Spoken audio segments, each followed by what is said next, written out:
me call to order the Fox Canyon Groundwater Management Agency board meeting, special board meeting for today, June 12th. If you'll please rise. Mike, if you'll lead us.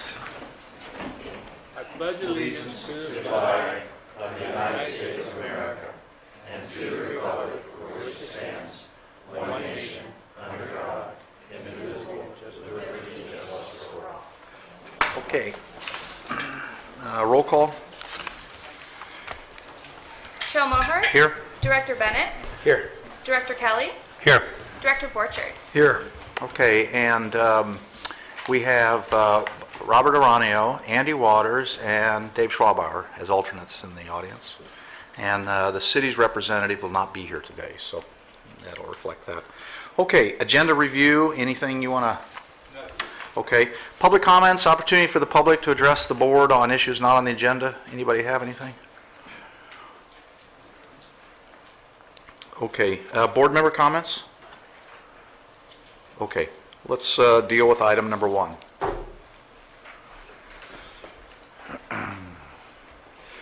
Good morning, Chair Mahart, board members. For the record, my name is Jeff Pratt. I'm part of the agency staff to the GMA from Public Works. I'm going to be making the presentation today, and it's not a very long one, and I don't know how you're going to want to, if you're going to want to stop me with questions on the way or wait until the end. That's entirely up to you. I can handle it either way. So with that, here we go. Today we're here to talk about legislative changes. They've come up in a number of contexts, but most recently in the context of Emergency Ordinance E.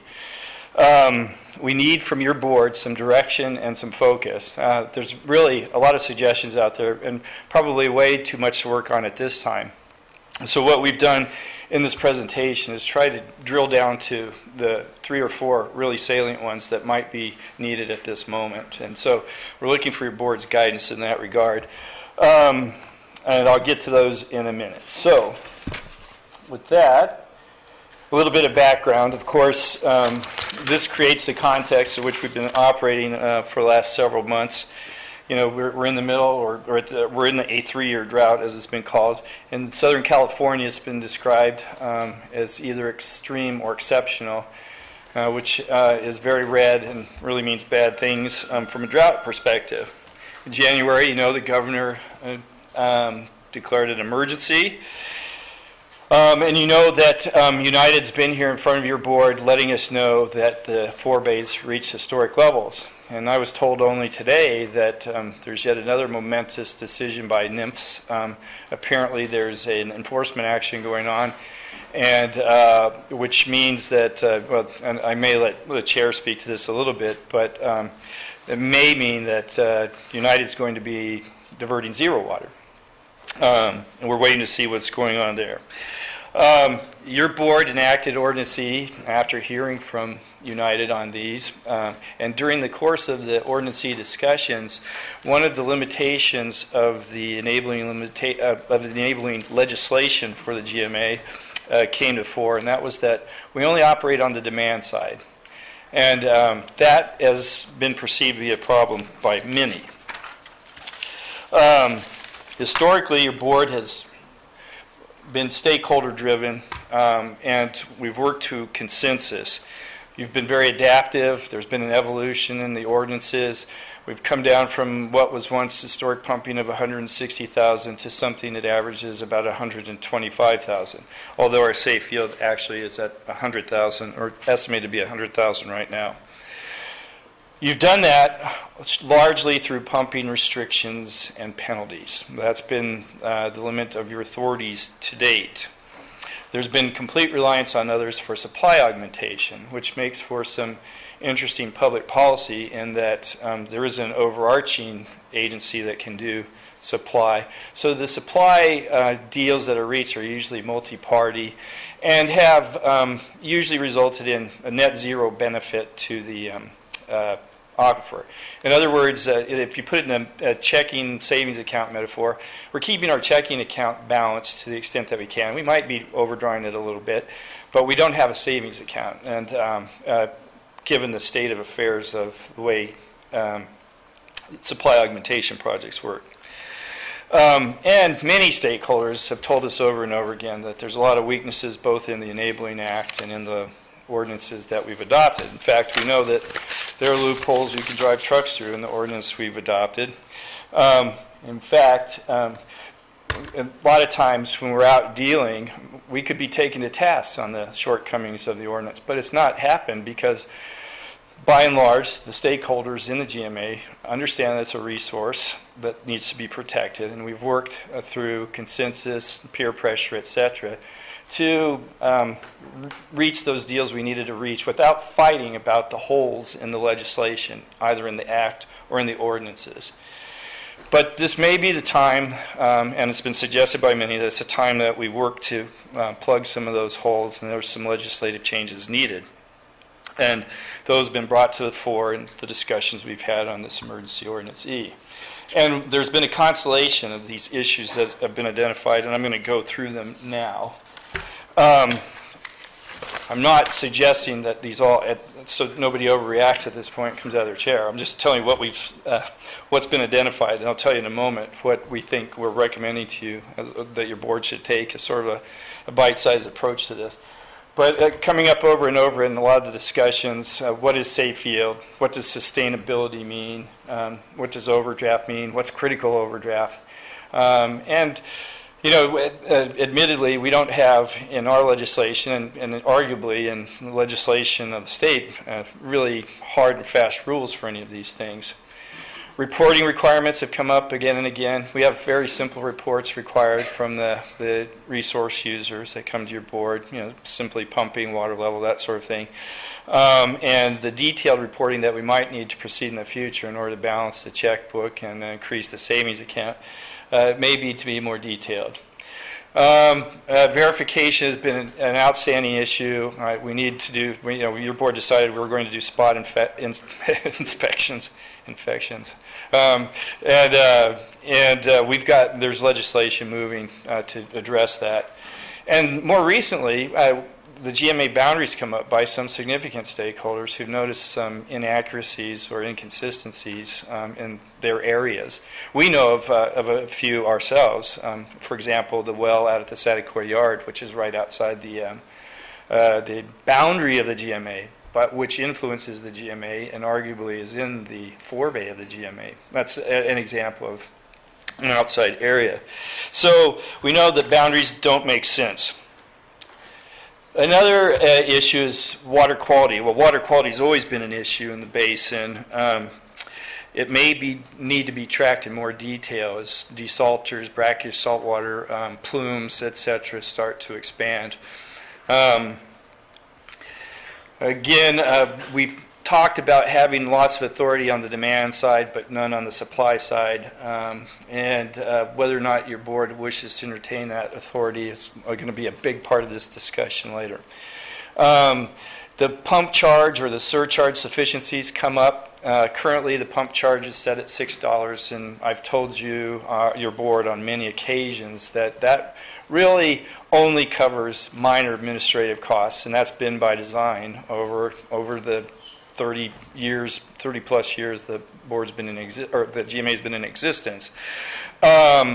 You've stepped up our activities over the last 3-4 years, and we've paid for that largely with surcharge and penalty money that we've collected.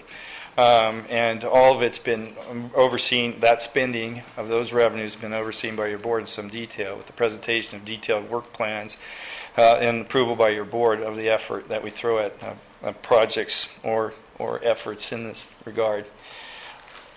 Over and over again, you heard people, stakeholders come to this podium say, well, if you have revenues, what the heck are you going to do with them? You know, we hate for you to grow a bureaucratic monster down at County Central. And, you know, we need to put some limitations on that. So those were sort of the big issues that we identified as coming out of the discussions around Ordinance E. And several of those we feel can be addressed either by your board by action of ordinance, or they are going to be addressed, they are going to be addressed by others, and we should let them address them first.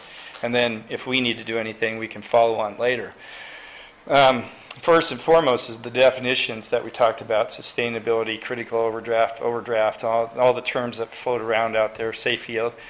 There are at least 3 pieces of legislation out there that are proposing to redefine or refine the definition, if not create new definitions for a lot of those terms.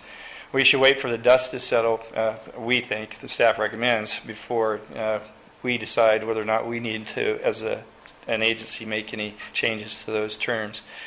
Reporting requirements, if your board desires more detailed reporting, you have the authority within the Act to require it by ordinance. You can do that by an ordinance.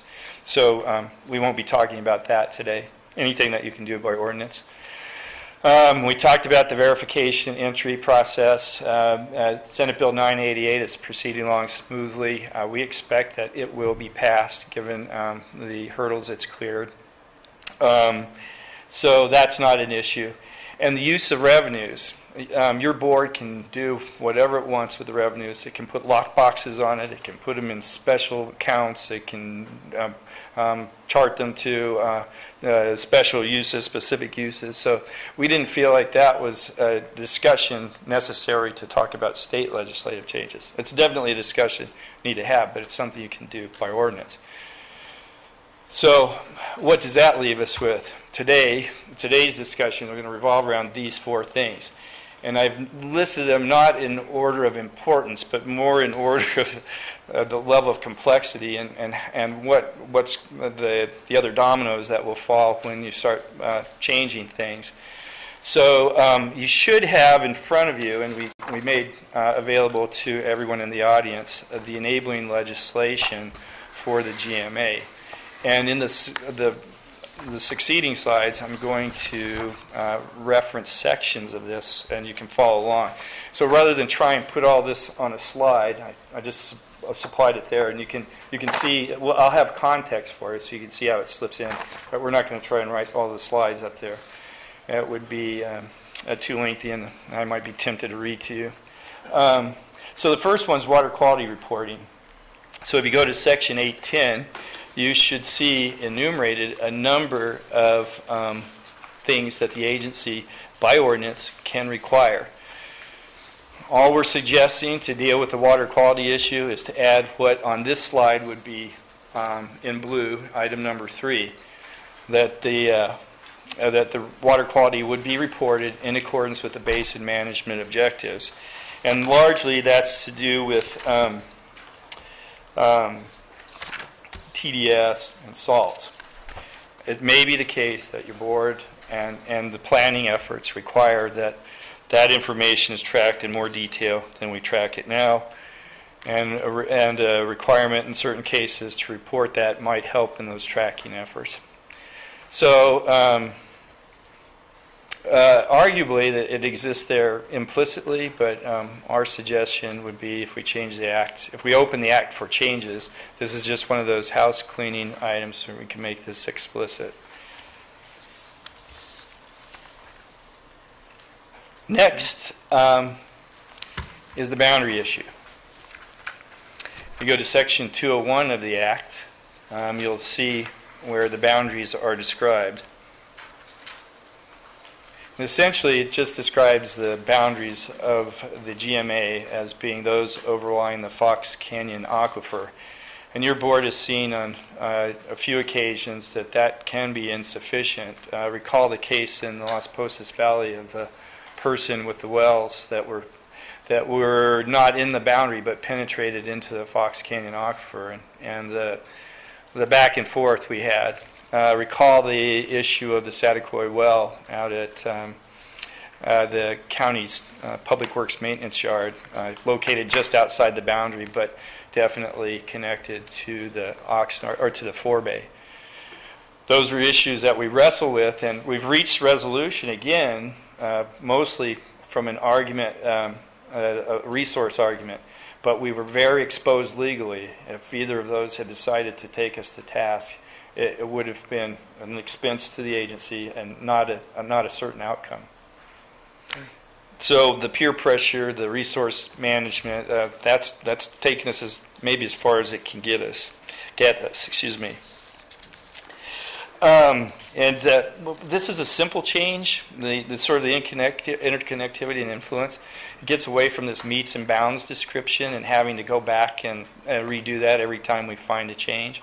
So this is a suggestion, a recommendation actually. Okay, the pump charge. While it's easy to accomplish, I know that this is a charged issue, pardon the pun. It's come up in the past, and there's been heated debate on both sides of the issue, raising it, lowering it, keeping it the same, or all sides of the issue, I suppose, which is why I listed it as third. But all that's required in the Act is to change the cap, and then your board has the authority to raise it up to that cap, or lower it, or keep it the same, or do whatever you think is right. Again, staff would remind you that the pump charge is sufficient for some of the administrivia, the day-to-day stuff, but it will be insufficient if you start expanding the requirements and the responsibilities of the agency. And it's arguably insufficient now, given the sort of things that we handle. We've been underwriting it with surcharges for a number of years. In fact, when the agency was handed to me, we were going into the red the very next year. If it hadn't been for the first big surcharge, we would have done that as well. So now we get to the more complicated stuff. And this is the demand supply side. And what we're going to talk about here is a replenishment fee. And it's going to be, there are two parts required to in the legislative process to, we believe, to accomplish a replenishment fee. The first part is fairly simple. If you look at Section 402 of the Act, you'll see, and I put it in italics here, the language in Section 402 that effectively prohibits your board from acting or any authorities on the demands or the supply side of the equation. So a very simple way to deal with this is to delete that language. That would be part one. So now there's no longer a prohibition on supply side activities, which takes us to part two. And part two is the establishment of a replenishment fee. Just how would you do that? Now, these are the options that are available to you, and I understand them to some degree, but I've discussed this with Rob Saberstein and with Al Bawada, so I would expect them to jump in when they feel like it's appropriate if I don't provide enough detail on any of these options before I get to the recommendations, which will be the next slide. But you could change the Act, and you could do that in any number of ways, but just change the Act. So one of the ways would be to copy what was done at the Water Replenishment District in Los Angeles. And I believe that was formed in 1949, and it's the only water replenishment district in the state, as I understand it. Another would be to copy what was done at Orange County and their water conservation district. There's a way to use the AB 3030 authorities, and this is where I may need Rob's help a little bit to just give you the overview and not the detailed view. But AB 3030 was passed in 1992, and it's largely been sort of a voluntary way to develop groundwater management plans, achieve consensus, bring people together, and start to manage the resource. All three of the pieces of legislation that are sort of floating around out there that will modify groundwater legislation in the state base themselves or use AB 3030 as a base. Now, as Rob describes it to me, because we've adopted a groundwater management plan, we can do something he called hopscotching to AB 3030, which is to use that groundwater management plan to create a replenishment fee. To do that, we'd have to adopt certain parts of AB 3030 or all of AB 3030, and we would have to get the consensus of everybody involved. Rob, if he wants to, can come speak more to that. We can just raise pump charges and create the ability to use them on replenishment projects. with some limitations by your board. You could raise penalty surcharges in some sort of attempt to just assign all of the replenishment to anybody who pumps past their allocation. Or we can do a hybrid of all these, or any of these, excuse me. And so, of course, staff is recommending a hybrid approach. It will require a change to the Act. We will use a language from AB 3030, and that language references sections of the Water Code from Section 60,000. And I'm going to give you the big overview on all of this. I mean, it's too exhaustive to go through, but I'll get to a recommendation at the end. You may want to consider, if you do establish a replenishment fee, an amount not to exceed. And you may, because of the discussion we've heard, want to consider the replenishment fee in combination with some surcharge system that is designed to penalize those who pump past their allocation and offset some of the replenishment cost needs. If you followed staff's recommendation, you would change the Enabling Act of the GMA in Section 701. And you'll see that these are the following powers that are granted to the GMA board in Section 701. And I didn't list them all. It goes A, B. What you would do is add F. And F here in blue would all be new language. It's language that's been adapted from AB 3030, a section of AB 3030, so it's very similar there. It references sections of the Water Code dealing with replenishment districts and what replenishment district authorities are and the procedures for exercising those authorities. The authorities are in 60220 and the procedures for exercising those authorities are in 60300. So this would be the modification to the Act. Now, if that's what your board so chose to do, in 60220 of the Water Code, the Water Replenishment District, so these are the authorities that a replenishment district has, that the replenishment district has. And recall AB 3030 references this section as well. So nobody's tried to recreate or reinvent the wheel. They've used that existing legislation and referenced it in other legislation. So the authority of a water replenishment district would include those powers you see there. The discussions that we've heard around here and staff would sort of caution against are the ability to construct and to maintain and operate or own and operate facilities. We have a model that we'd like to suggest that your board might consider that would avoid that. It would largely be a replenishment fee district that was a sort of a granting agency. So your board could collect the monies in a replenishment district, and I'll show you how you would do that. But instead of owning and operating, there would be a master plan that had been developed in conjunction with everybody of those replenishment projects or programs that you felt were necessary. And so another agency could come in and want to implement one of those to its advantage. Your board could grant the money for that and stay out of the construction and operation and maintenance business, if you so desired. And there are numerous agencies around the country that do things this way. I know in great detail one that involves 8 counties, several flood control districts, water districts in Colorado. Here's the other authorities, just highlighting what's in the Replenishment District Act, Section 60220. Again, there's more construction of projects there.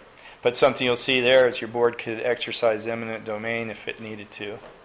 It can incur indebtedness and issue bonds, which would be something, a way to finance the purchase of water or infrastructure. Now, 60300 tells you what you have to do as a board in order to do all those things. There are very strict procedures so that limit that are designed to hold your board accountable to the stakeholders and the constituency. Most notable of which is a detailed annual engineers report. And these are some of the things that are expected in there, but the annual engineers report is the basis for establishing the fee, and that's required in those sections.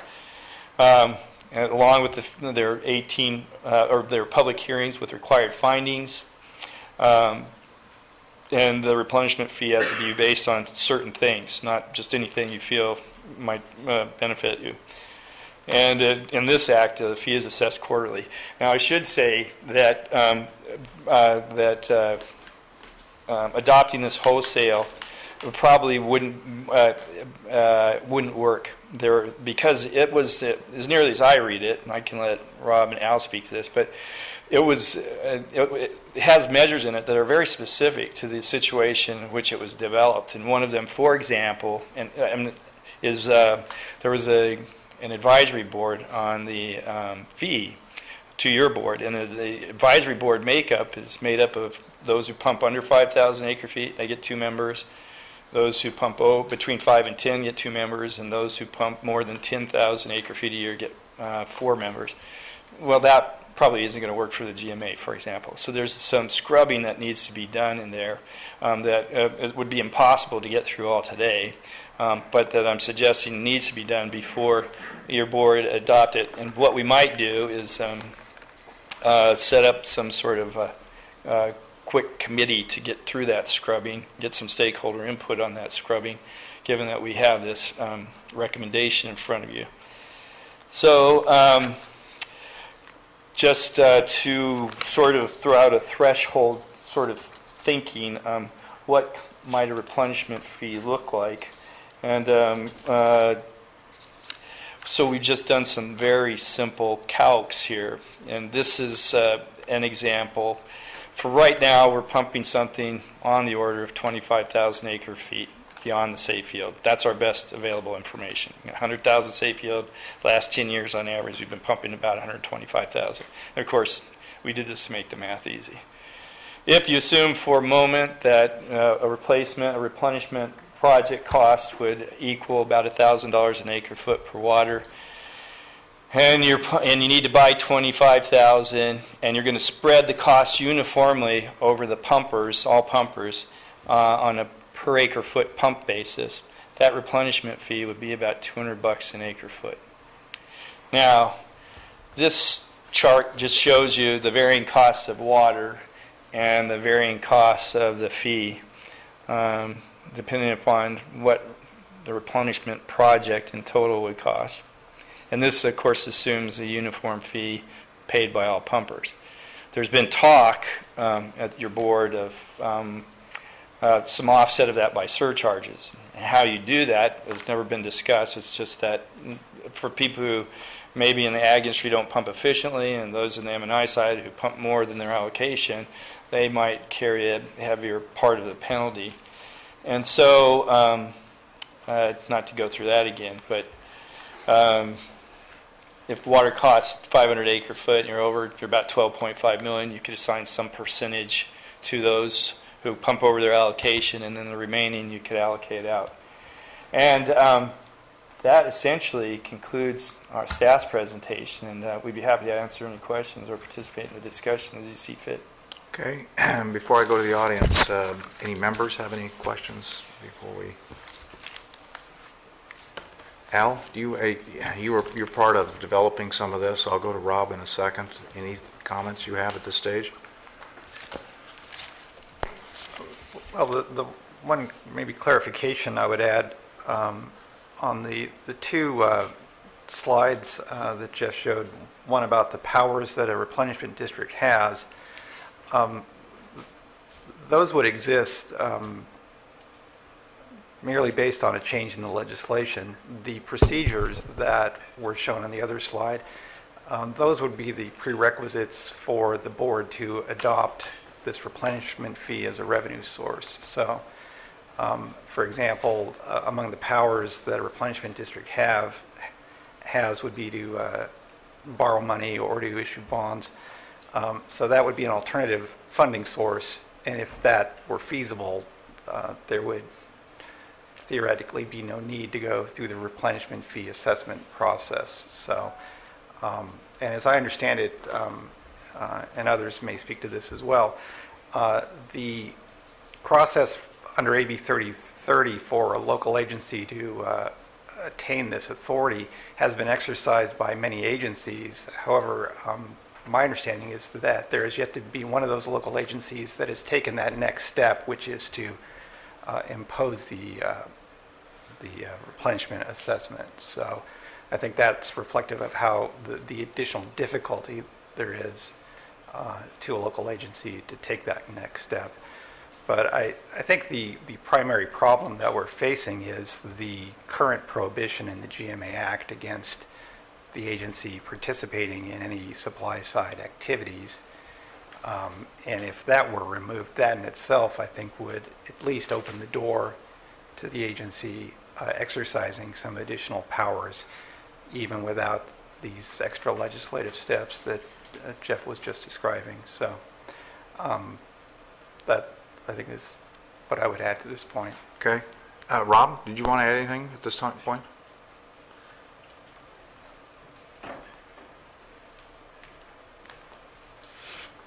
Rob Saperstein for City of Oxnard. Jeff and Al did a fine job describing generally what the options are.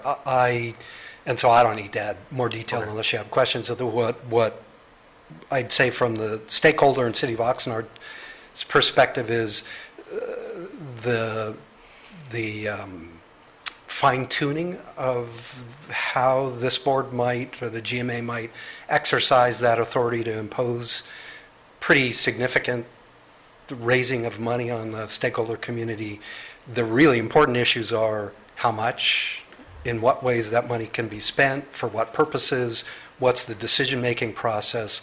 That would be, those details are terrifically important to City of Oxnard and to the stakeholder community. So as Jeff described it, scrubbing the language and in what process this board would use, or whichever entity ultimately is going to exercise that authority to raise, what we're talking about is several $1 million to supplement the resources in this area.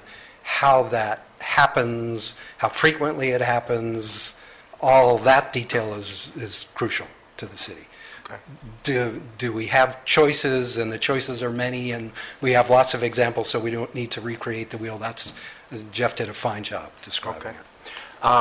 Jeff, before I go to the audience, you referenced, and you have told me, and I think you've referred to Colorado, you said you could speak to a different model where the agency acts as essentially a collection agency and a central planning agency. In a central planning agency, and then after an agreed upon list of projects that the stakeholders and the agency would develop, and as a process, that could become a funding source, and the agency becomes a vehicle to do that funding. Do you have slides on that at all? Oh, I'm sorry, I don't. I didn't bring those. But the way it works is generally it's just like the large metropolitan planning organization, in that this agency would develop the plans, and so the groundwater management plan. It would develop a replenishment plan and demand plans.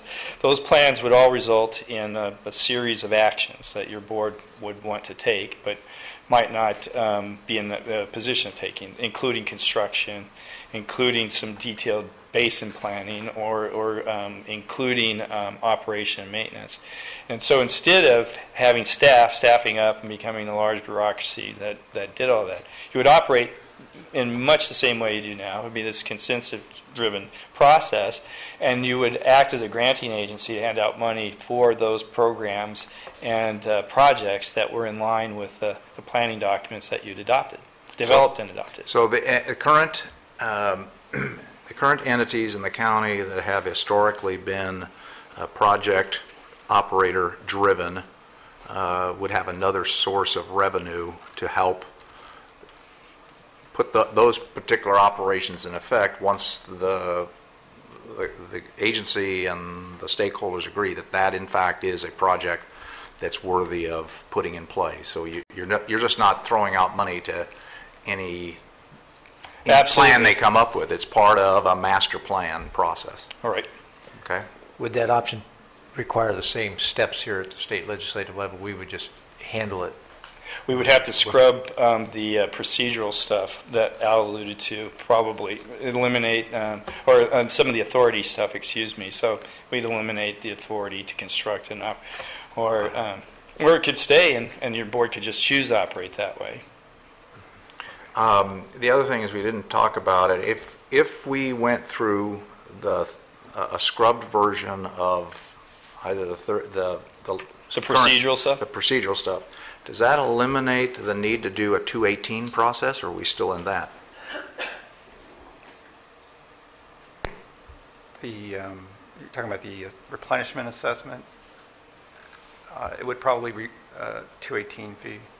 Yeah, just for the benefit of everybody, United goes through a very, very lengthy annual conditions report, public hearings, financial analysis, and all that. We've been doing it for, umpteen years I've been at the board. We just did it on yesterday. We'll do it again next Friday to finish it up. But that process is very labor intense, incredibly expensive to do. So staff requirements to do that is massive. The public hearings are massive. It's an annual event. And nowhere in United's history has it ever raised any money under that process that even comes close to the kind of money we're talking here. So with the kind of pushback at times we have felt because of rate increases and the like, if you go down that route and you have to do this huge, massive process, given the rates we're talking about, it is a lot of work, and it's not going to be done inexpensively, and it's serious business because it's serious money. So just a word of caution, using United as a relative benchmark of somebody who's been doing exactly the same thing. I think the highest rate we've ever charged is the current rates now, basically $40 for ag and $120 for the cities or whatever, and on top of that the Freeman. So just a word of caution.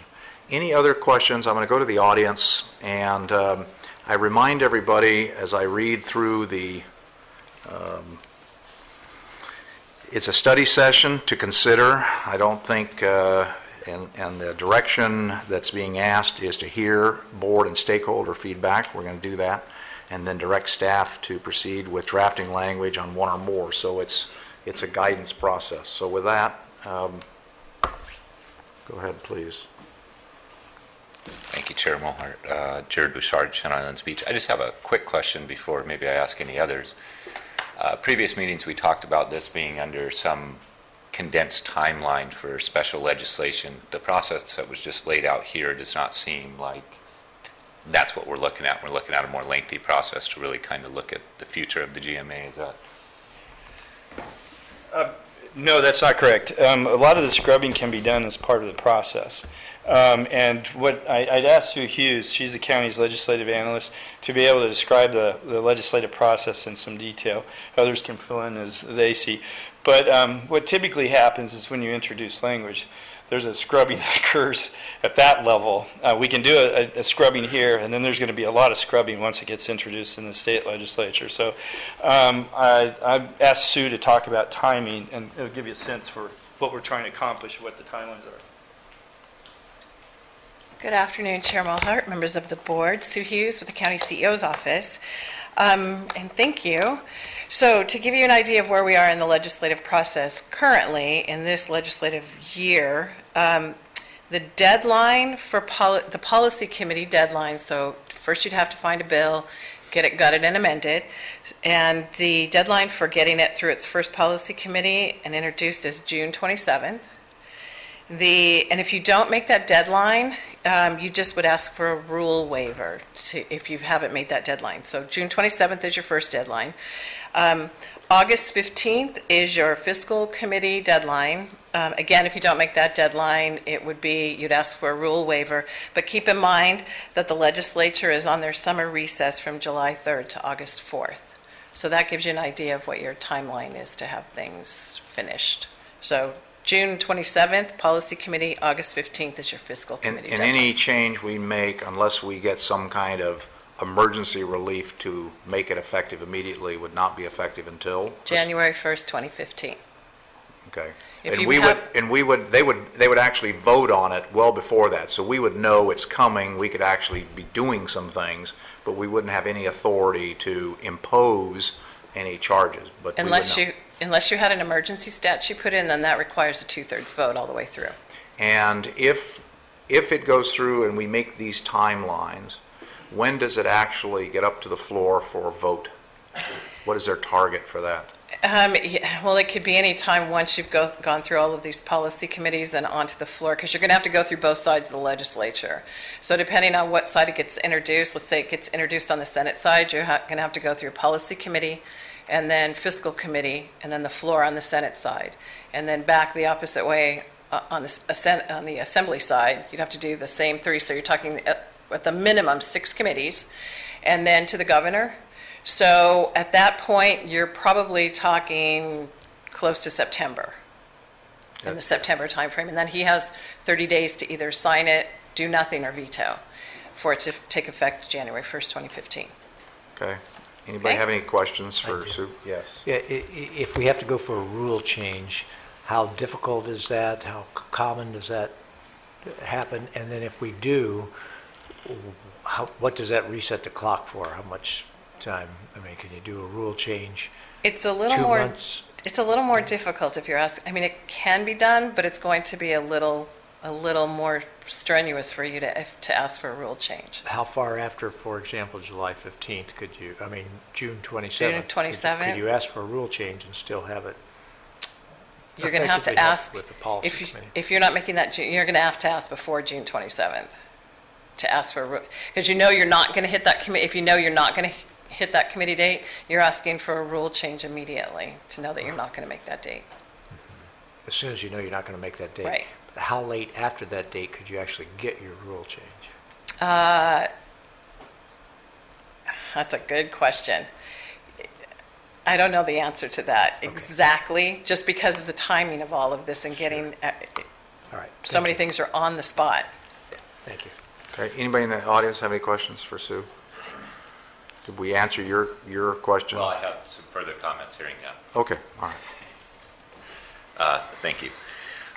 So I guess I'll offer this.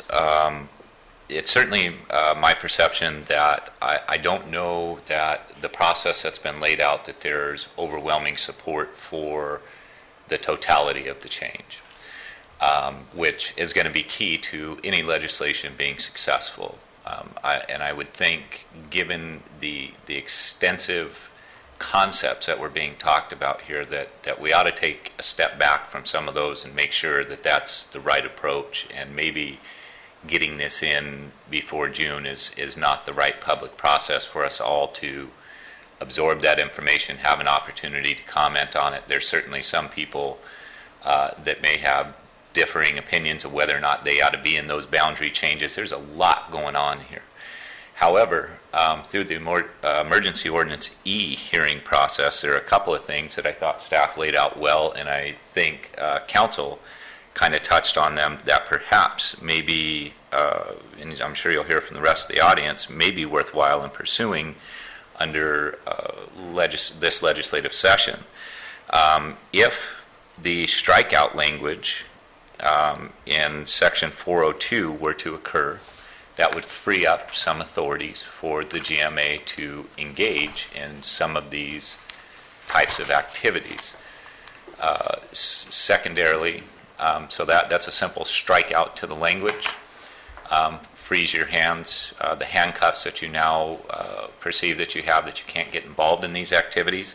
And then to follow up, the extraction penalties, putting language in there that those extraction penalties would be used for those purposes, I think would give, certainly me, I made those comments during Emergency Ordinance E when we were looking at further extraction penalties, some level of confidence that as we collect those, as we go through the Emergency Ordinance E process, that we know those monies are going back into replenishment or those types of things. And those are two things I would think, and what I've heard from the rest of the stakeholders, that could probably be supported and done fairly quickly and give us some momentum moving forward as we grapple with some of the other issues to get the legislation right for whatever the GMA will look like in the future. Okay, thank you, Jared. Anybody else? Good afternoon, Jason Weiner on behalf of Wish Toyo Foundation and its Ventura Coastkeeper program. So I have a series of questions. We really haven't been involved in this stakeholder process behind this legislation, and we don't really know of anyone in the public interest, environmental type community who's been involved. So I have some questions, and one is the history of the Fox Canyon Groundwater Management Agency. Why, in the first place, was it decided that Fox Canyon really just should operate on the demand side as opposed to the supply side? I think the answer is that because at the time there were a lot of entities out there, the cities, United, Mutuals, Pleasant Valley, Kiegas, others, that had full capabilities to do the supply side equation, and that the purpose of the GMA was not to replicate what they had the ability to do, but to act as an umbrella agent to help coordinate the activities. I think that was the original concept, and I think that's served us well for a long time.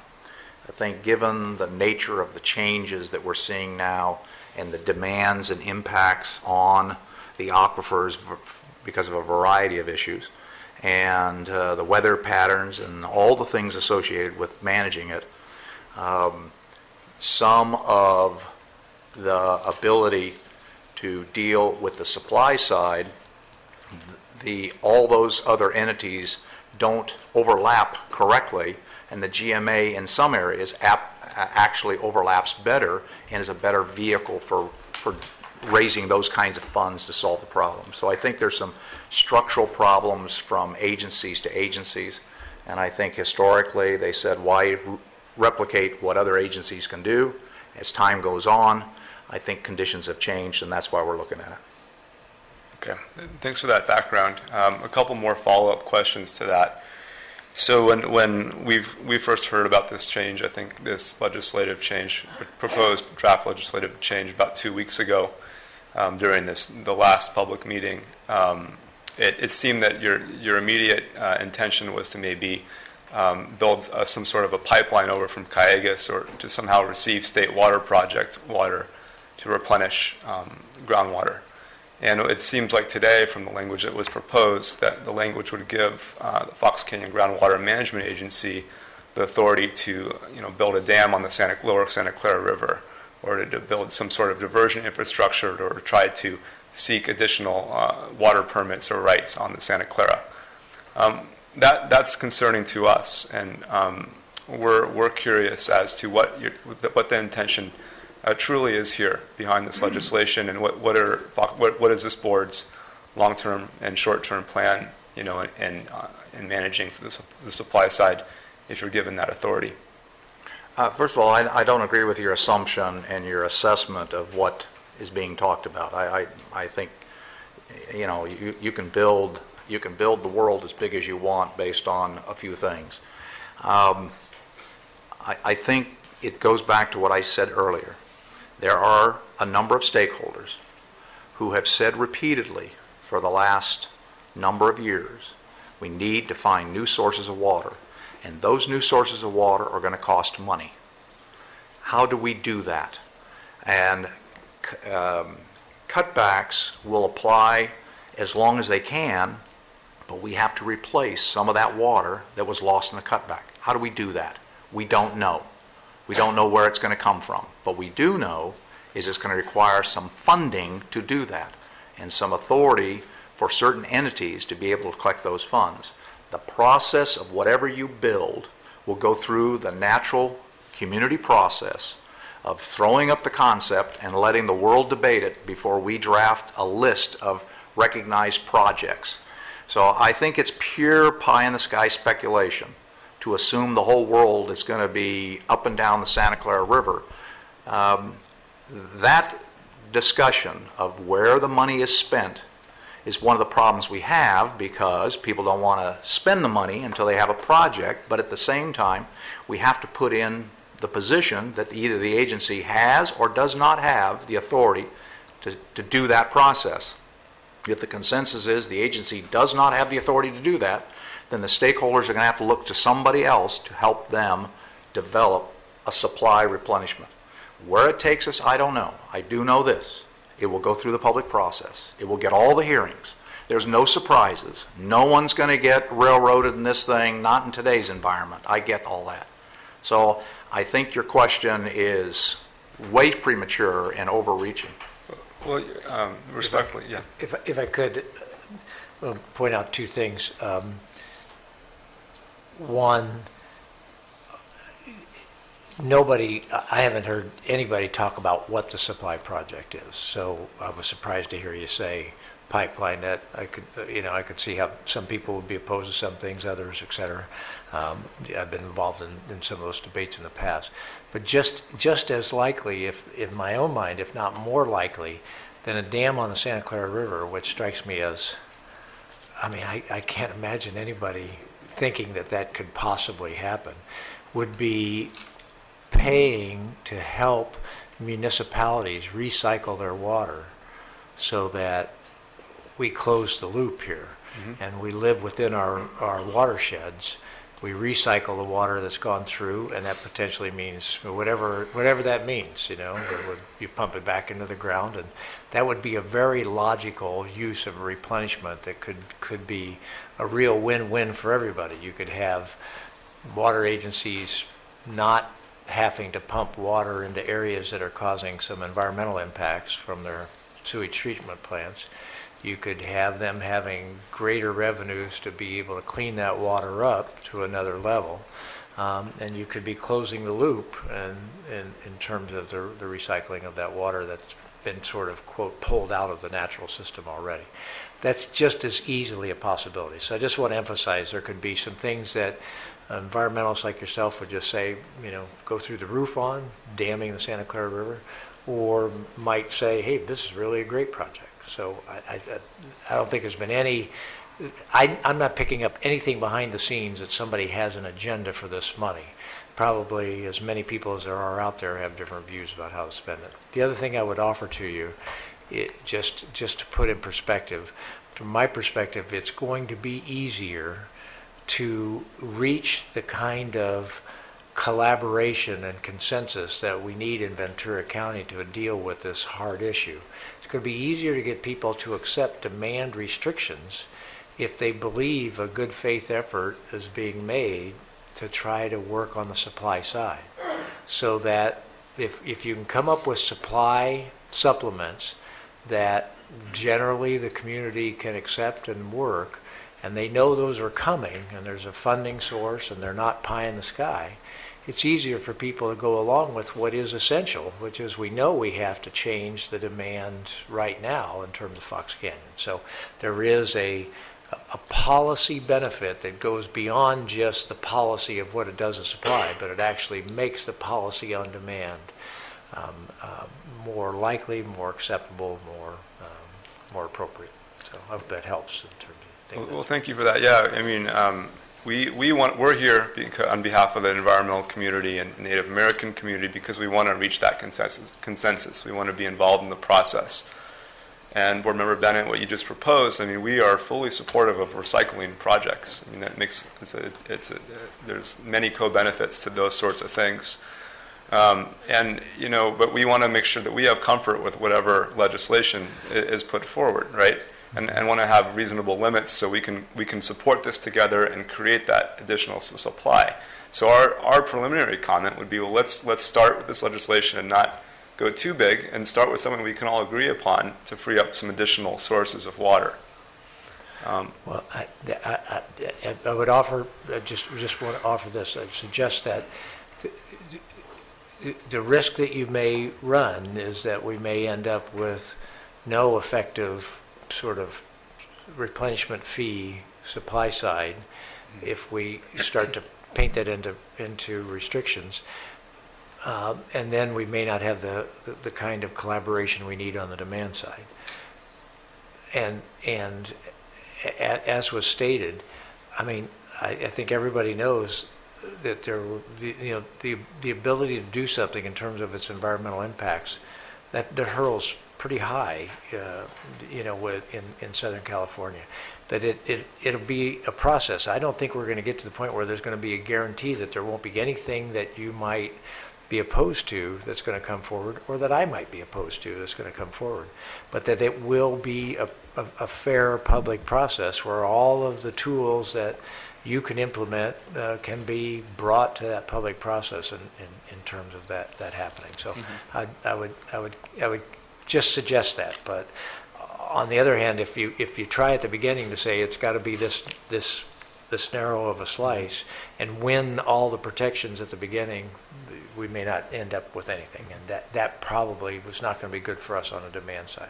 Yeah, thank you for that. The last board meeting in terms of supply, we talked about the idea of creating more supply by building large offstream storage, reservoirs, infrastructure to capture those very high flows after more extensive desilting basins and other processes to be able to capture that water and store it. It seems, historically, the majority of the recharge and the plane has come from United's activities. What sort of history or conversation has there been about more conjunctive management or governance between Fox Canyon and United? Because that has to deal with the supply. Let me stop for a second. We can go on and answer 20 questions, and I appreciate the questions you're asking. But I think the better use of the board's time right now is to ask you to sit down with staff, both at United and at the GMA, and get some of these, because some of them are historical in nature. And I have a room full of folks that are asking that we come to grips with raising a pump charge or an assessment charge in the tune of $100 an acre foot, so we can offset some of the costs of water that is available at the city of Oxnard very quickly and put it to beneficial use. So to get that authority to start that process is what this debate is about. And so I would respectfully ask, that some of the questions from the historical perspective and the kinds of questions that you're asking, if you would direct them to staff, they're more than happy to go over these issues with you, and that'll give you a historical perspective of where we are in the process. So otherwise, I'm going to go through a laundry list of questions, and I'm not sure that we're going to move, that we're already an hour into this board meeting, and we need some direction for this agency to tell staff, and I'd like to hear from more folks in the audience on the fundamental question. Do we get some legislative relief to meet the time frame that Sue has talked about, which does not change the process that we'll all have to go through as a community to finally decide, now what do we do with either the money, what the money is, what are the projects that it'll affect, and all the questions you're raising will fall into those areas. And so that's what I'm asking. I guess, up in the Russian River watershed, the Wine and Water Partnership, there was an intensive 1.5 year collaborative stakeholder process where farmers, agencies, members of the environmental community came together and worked together on this sort of legislation that you're proposing right now. And we feel left out, and we'd like to do this, be involved in a collaborative stakeholder process where we can find solutions together. We're not ready to support this legislation. And our opinion here, without having more background or understanding about what's really going on and what the consequences are, is that this agency should first be focusing on demand. In the electricity scenario, one of the most effective things in reducing the need to build new power plants has been efficiency power plants, right? Getting conservation and efficiency measures in households and businesses, then thereby creating more supply. And this agency hasn't calculated a safe yield, and you've estimated the safe yield to be 100,000 acre feet, but we don't know if that's taken into consideration how much needs to remain in stream for the Santa Clara River and its other communities. And it hasn't taken into consideration, what can the farms realistically achieve Are farms, implementing best available conservation and efficiency measures on farm to create that efficiency power plant, to create that additional supply? And we feel that should be the first priority here. And we want to see, we appreciate Board Member Bennett, that we need some supply to encourage conservation, but we feel you can also get conservation, more supply with conservation. And without, confidence or understanding from the environmental community of what the consequences of this new legislation is, we're just not ready to accept it. And we're not saying we wouldn't eventually accept it. We're not saying we don't want to work with you and work on this problem together. I hope you can all appreciate that. Okay, sir. Okay. First of all, I appreciate everything you said. One of the problems I have is that the issue that we're dealing with today on the replenishment issue has been raised at this board over a long period of time and just didn't pop up 2 weeks ago. It came up in context to the legislative issue, but we have folks in the audience as you speak who have raised the issue in numerous public meetings, both at United and at the GMA and in committee meetings, that the process of replenishing what we have to meet the demand going forward has been talked about for a long period of time. And I appreciate the need for the environmental community to be involved. I would submit to you, however, that the issues that we're addressing have been addressed over a long period of time. They didn't happen 2 weeks ago. They have been preceded by a lot of information. And I have a whole bunch of folks lining up behind you that would like to speak. And one of the things we have done in this agency, which you don't see a lot in agencies, is this agency has run a community town hall process. And I think we've given you that forum. I'm suggesting to you that going to these meetings and picking up on the history that we've done, talking to staff, talking to United, talking to stakeholders, some of the issues you've raised, some of the concepts you've raised, can be vetted in a much better forum than what we're doing right now. And so I would ask that what we do is, we've heard what you've said. Obviously there's concerns. You've raised that issue. I don't think that the issues that we're talking about rise to that level or impede the process that we have as a society to go through the vetting process of all these decisions. None of these rules will change that process.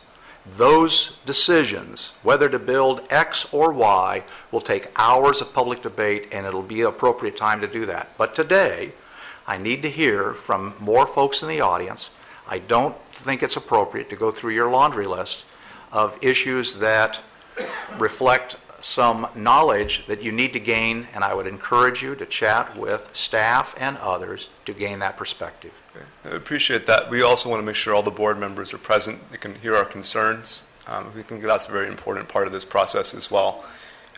Would the board have time for a question on Section 201 in regards to enlarging the boundaries, because it has to deal with a specific provision of the language? I'm willing to commit to 5 minutes to deal with this issue, but if it exceeds 5 minutes, I have to move on. Sir, I have to move on. Okay. And so what I would suggest is that you take that question and you run it to staff. Let's hear what the rest of the folks in the audience would like to deal with, and let the board have its direction to staff. We're not taking action today on anything. We're giving direction to staff to bring something back to us. So there's going to be time and a place to go over this again. Sure, okay. Okay. Well, thank you. In terms of Section 201, what would you see as the impacts of expanding the boundaries to any areas that may help recharge? Because that could go quite up to Santa Paula, it could go up to Fillmore. Okay, again, let's hear from the audience. I don't know the answer to that question. The board is hearing from the audience. You've raised the issue. Let's hear from I'm going to ask you again. Okay. If you would step aside, I'd like to hear from the rest of the folks in the audience so we can move this agenda along. I've heard the issues. I don't have all the answers, and some of the questions deal with a historical perspective that you have not been a part of because you haven't been to a lot of these meetings. In fact, there's a lot of folks that in this audience have come to every meeting. This is not new material for the board or for the folks in the audience. This agency has talked about adjusting boundaries for a long time. So I'm going to ask you again, I'm running an open That's meeting, no and I'd problem. like to put a stop. You said we had 5 minutes more to devote, but if you don't want to devote it, your agency hasn't involved environmental stakeholders, and neither is United, and I'll just leave with that. Okay, who would like to speak next? Follow him.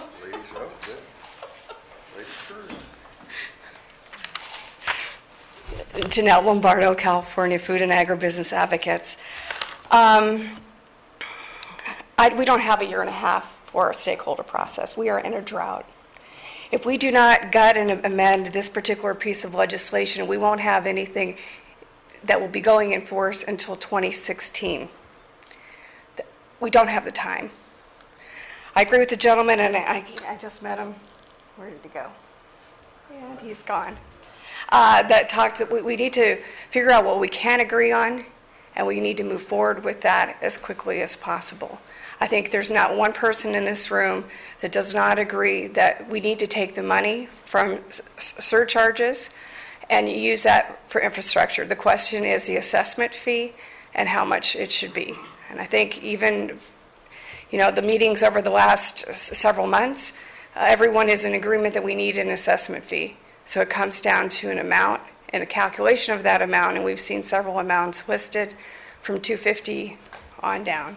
So I think that's where we need to start, because there are some projects that we could get online quickly that would eliminate the issues that we're all dealing with that are coming upon us quicker than we would like.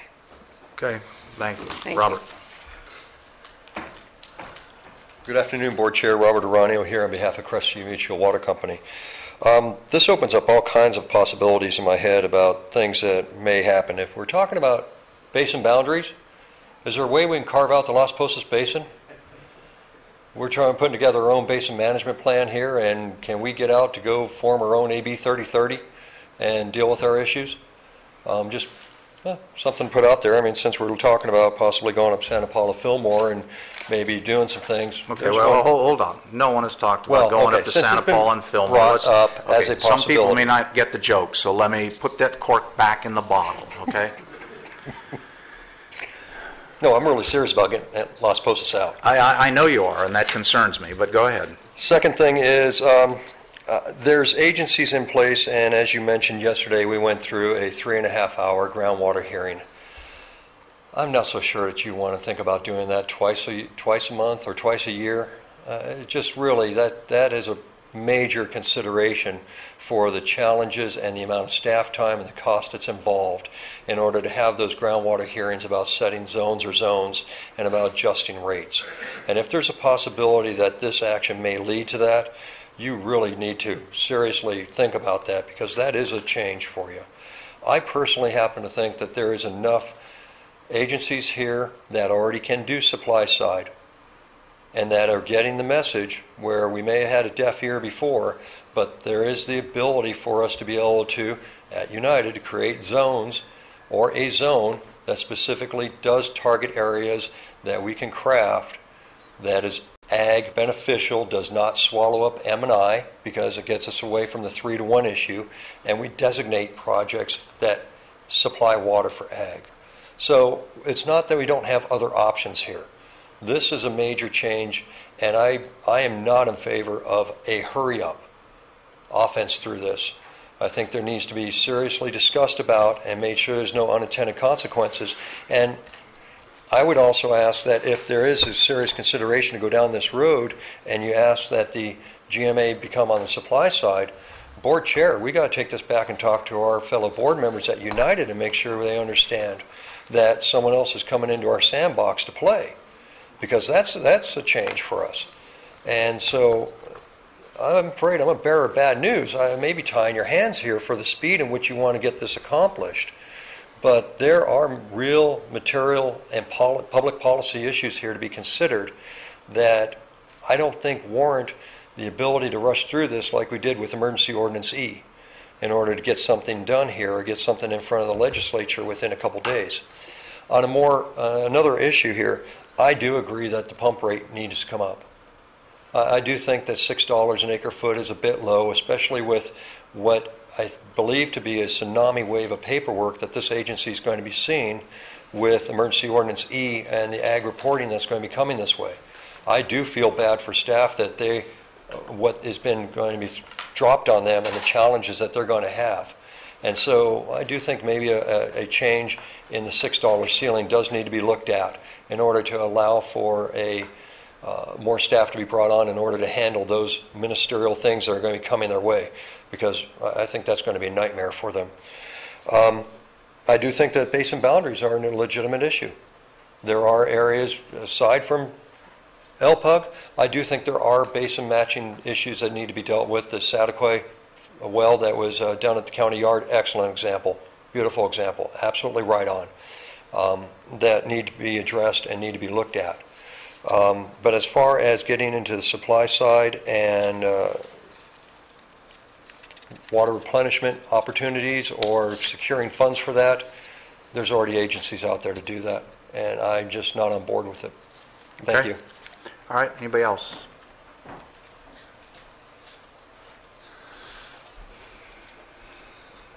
Thank you, Chairman Mulhart. Steve Nash, Oxnard.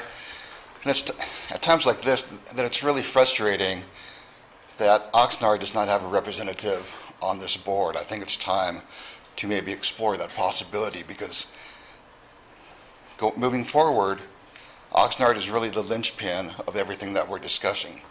We're the largest city. We have the AWPF. We're the only source of new water. I also take umbrage at the term replenishment. I don't see anything being replenished. What you're doing, attempting to do, is bringing the basin back into safe yield. 100,000 acre feet in, 100,000 acre feet out. If you can find 25,000 acre feet from the AWPF, then problem solved as far as sustainable yield. But you have not replenished anything in the groundwater basin. I would maintain that not one drop of the AWPF would be put back into the ground if this proposal moves forward. And it's also, I would certainly, it would be my desire to hear anybody tell the people, the residents of Oxnard, that we will pay you the full cost of whatever water comes out of the AWPF. At this point in time, we really do, and this is what I'm trying. This is the message I'm trying to impart to the politicians of Oxnard, is that we do not know the true cost of water coming out of the AWPF, the maintenance, the operations, the energy, the chemicals, the cost of debt service. Until we figure that out, and that's why I'm also advocating Oxnard should build and should develop its own ASR well, put the water in the ground, develop storage credits. Do not enter into any contracts, because we don't know what the cost of that water will be. So to me, it's the height of insanity to enter into any contracts where we don't know the cost of producing that water. So these are some of my concerns, again, speaking as a resident of Oxnard. Thank you. John. Thank you. John Matthews of Pleasant Valley County Water District. I wanted to follow Robert. I feel sorry for Mr. Pratt, because this sounds like the variance says, I want out too. PV wants out, cut out of the boundaries too. We'll do it. We'll manage our own. My comments, I wasn't going to say anything today, but I am one of those ones that I appreciate trying to move this along a little bit, hear from people. I am one of the people that thinks that the GMA has been hamstrung for years, and I think I may be one of the people you're talking about says that there's a way that maybe the GMA should have more authority to deal with projects and whatnot. What I don't necessarily agree with, I agree with a lot of what Robert said, is we've been involved in I don't know if it's a sanctioned group by the GMA, but it's basically been the same people you see behind me with the stakeholders meetings. We have them every other week, and the last one we had, we spent. Jeff did a great job today of hitting the high points of a replenishment district, or a way that you might organize replenishment fees. But we spent about an hour and a half, and I don't think we really got into it even that day. Rob Saperstein took us through all the various ways that we could structure this and whatnot. And we actually have coming up the 1st of July, Orange County, to talk to us about it. My concern is, it seems like we've made a huge jump here, that you all are the people that are going to do this. And that may be where we end up, but I think we owe it to ourselves, and certainly my client feels we ought to have a discussion on it, not just say, well, the GMA is going to be the agency that does it, or the United's going to be the agency that does it. You know, my constituents need to know how much money are we talking about, who will control those purse strings, who gets to make the decision about what projects are good, what projects are bad. I go to enough meetings, and I know Supervisor Bennett and his administrative assistant's been there. Jeff's been good enough to come to a lot of them. And just about everybody back here, the cities that are affected by the GMA have been there almost every single meeting. United's been there, and Callegas has been there. I can go through the long laundry list. You can get them from Rob. And we're trying to work through this stuff. And I know I've heard in spades, you guys don't care about consensus anymore. You've said that. It's on the record. If that's the case, I don't want to go to any more meetings where we're trying to build a consensus on how we handle these things. If you all are going to decide that this is the way we're going to do it, and that's the way it's going to be, then, you know, you don't need my blathering all the time at a meeting trying to say, well, I think this is a better way to do it, because you already have the right way to do it. So I just think that, you know, I wasn't happy with Ordinance E. I thought we'd rush that. I think we're going to have some issues down the line with that. We've already got issues where we're just trying to piece things together. I'm worried about legislation where you just throw a bunch of legislation just to get it done. When you have resources, people that are in the business, that are spending time to do this, that are, you know, we haven't been sitting on our hands. I mean, Rob spent a lot of time going through ways that you can use a replenishment fee and how you go about it and how you govern it and whatnot. And I've been clear. I mean, Jeff will tell you that I've been straightforward. I'm not sold that you ought to be the group to do it. That doesn't mean you're not. That just means I haven't been sold on that yet. So that's my opinion. Thanks. Thanks, John. If I could, I want to try to address one thing, Mr. Matthews, and I appreciate. It's John. You know that. You can call me John. It's fine. Mr. Thank you. Matthews. Thank you, John. You know, you made a statement that says, you know, we've stated up here that we don't care about consensus anymore. Correct. And that's. I don't think that's an accurate portrayal, and I'm the one that made the statement. So on numerous occasions. I don't think that's at all an accurate portrayal. I'm mistaken. My point was this: we want everybody to make sure we create a process where all the stakeholders, everybody feels like they had their say. Okay. But that we don't want to say that we have to reach consensus for every decision, or we may never get anywhere. I apologize. That's if I all misstated. that's Okay. all that I'm saying. So I Fair just enough. want to try to say that this process, I was describing the 7-month process. I wasn't trying to describe how we're going to handle everything for the next 10 years here or anything else. But I was saying for the 7-month process, the focus isn't at each monthly meeting in that 7 months, at the end of the meeting to be at consensus. The focus is at the end of each of the 7 meetings to say, has everybody gotten their stuff in? Has everybody gotten it on the record? So that when we're done with all that, we can go back and say, yeah, look, anybody can point to anything and say, yeah, look, John Matthews said that, remember? You know, don't forget that. You heard that in the 4th meeting. So that nobody can say, when we get to the 8th meeting, or wherever it is that we're trying to make decisions, somebody can say, now they come up and they say, you know, you haven't heard about this yet. And I think rightly then we can all say, look, we've been spending 7 months on this. You don't want, the stakeholders here don't want, we don't want somebody at the 8th meeting coming in and saying I wasn't heard. That's all I'm trying to say. We're not trying to focus each meeting on reaching consensus. We're trying to focus each meeting on getting all the data. Later, what criteria we use for making the decision, that's different.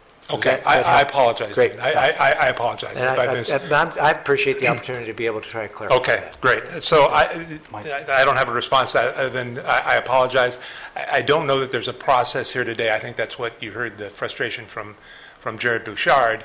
You know, what time frame are we looking at? And it sounds to me like this is the meeting where staff is going to be directed to draft language consistent with what we saw for the first time today, and you're off and running. And again, I think that, in my mind, is somewhat of a slap in the face to the stakeholders. It says to us, you really don't need any more meetings. We should call Orange County tomorrow and say, don't bother coming up, because we don't need to hear how you do it. We already have a way to do it. Okay, all right. Thanks. Thank you, John. Wait, before you go, Mike? John, I just wanted to tell you, yeah, unfortunately for you and all of us, when we were trying to do the consensus on the ag side, you were enjoying your trip. And so I apologize for Well, I'm not allowing... here on Emergency Ordinance E. I'm now on specifically on this. I know, but I apologize for letting that even happen with you No, gone. I agree. I agree 100% with Supervisor Bennett on that. Is that you have to do what you think is right. Yeah. And But I would tell you that the community that came forth for that, it was how many people can get together and do it, and it was able to be banged out, and it was basically everybody had their chance to speak and do, and I think it worked out, although not necessarily for everybody's total benefit. the proof will be in the pudding. I mean, on that. Okay, thanks, John. Shauna? Good afternoon. I'm Shauna Epstein, Ventura Water's General Manager. I think crisis always is a good catalyst for change. It's just not necessarily always the best policy. And I'm not prepared here today to say the City of Ventura would be willing to pay the fees that have been proposed. I do want to comment on where the fee should come from. I do understand the value of having a replenishment fee. I lean more towards the example that Jeff Pratt gave of really giving out grants for it so that it's not another agency building supply, but that we actually subsidize new water, the creation of new water, so that we don't have stranded assets, because the bottom line is new water is 2 to 3 times more expensive than the water we have today. And so if you create that water and we have wet years, that's the first water to be mothballed, and then we're right back here where we were again. And so I find that that's not a good way of doing policy. We need to really subsidize those water costs so that we keep those for us would be a forced supply in our portfolio. And I also think it's going to be very important of how we look at how that water is, or how those funds would be dispersed, and what the agency or the group of how we really fairly distribute that funding, because I think right now what's been said in our stakeholder groups that has been AG and M&I is that AG understands it's going to be M&I creating and developing that water, but yet we don't really have fair representation on either the United Board or this board of really representing cities, as only one member sits there. So I think that those are all concerns that we have, and I would hope that we don't rush into this. It's it's a good policy process to go through. We don't, and I don't also want us to be scared that you'd have to do rate hearings every year, as I just did a Prop 218 process for 4 years of rates. And so I think actually something like that would be actually more positive, so water agencies know and can plan what they're paying for on a longer basis. But I do agree with Mr. Aranio and Mr. Matthews we need the time to do the process right. Okay, thank you. Anybody else?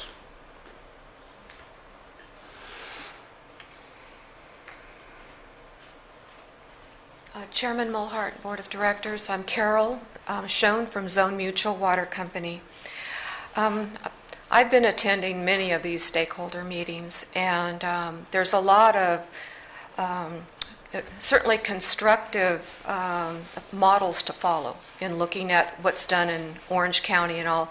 But I do agree with what's been said is before we can move in that direction, it's really going to take a lot of time to try and figure out, is that going to be with the GMA, or are we creating a new agency? But I'm wondering, while we go through this process, in the interim, can we set aside the penalties that we will be collecting because of Emergency Ordinance E, designate them by area that we're collecting them in? So if you've got fees coming in from the Las Posas area as opposed to fees coming in from the Four Bay, and maybe other fees coming in from way down in Port Hueneme, whatever. And when it comes time, can we go through that same grant process that we've done in the past? Because no matter what projects we do, they all take engineering and everything. It isn't that monies that would be granted back out wouldn't necessarily go for bricks and mortar. It could certainly go towards the engineering. So it's not a replenishment right now, but there are going to be penalties coming in, and maybe that starts to move us more quickly towards providing supply, because many of our agencies and mutuals and all the rest, we are looking at projects. And so if we're going to take a year, or we're going to take the 7-month process to go through whether we're going to change legislation or not, maybe let's go through that whole process. But in the interim, we look at collecting the fees that will be coming in, and that they get designated and they're paid back out in the grants process the way it was done in the past. So, Thank you. All right. Anybody else?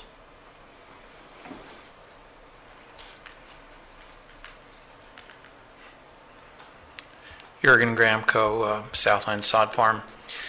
I support this process. I think that the concerns that have been expressed about going slow, I mean, that's fine. This is a parallel process. You get this legislative process going, and ultimately how you allocate the monies, how you implement the replenishment fee, that's something that you folks can do once you have the authority and once you have the money. I don't see this as being a sequential process. I think we need to go on parallel tracks. We don't have that much time. I mean, we can spend as much time as we want. Ultimately, though, we're going to be subject to demand limitations that are going to be painful. And at that point, having supply projects is going to look awfully good.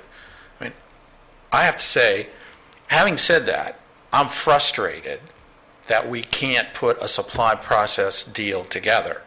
I mean, on the one hand, I'm saying, okay, let's get the authority, let's get the money.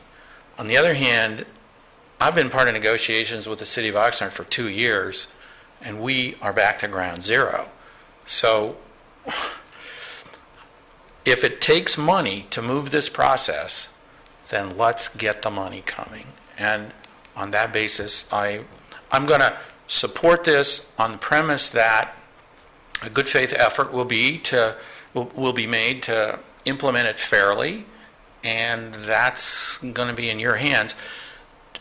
Jeff made a comment about scrubbing the whatever it was 1030 the water district replenishment district legislation, and specifically said that there were references in there for a committee or a board that established fees, and that committee was made up of users. And I think that's very important. I think users need to be part of the process so that those of us that are paying the fee have some input on how much the fees are going to be. Thank you. Jurgen, question. I hate to put you on the spot, but part of the discussion is what's the maximum amount that the legislation should be allowed to levy? Right now it's $6. I mean, I don't think that you get to the 25,000 acre feet unless you're around $200 or $300. Thank you.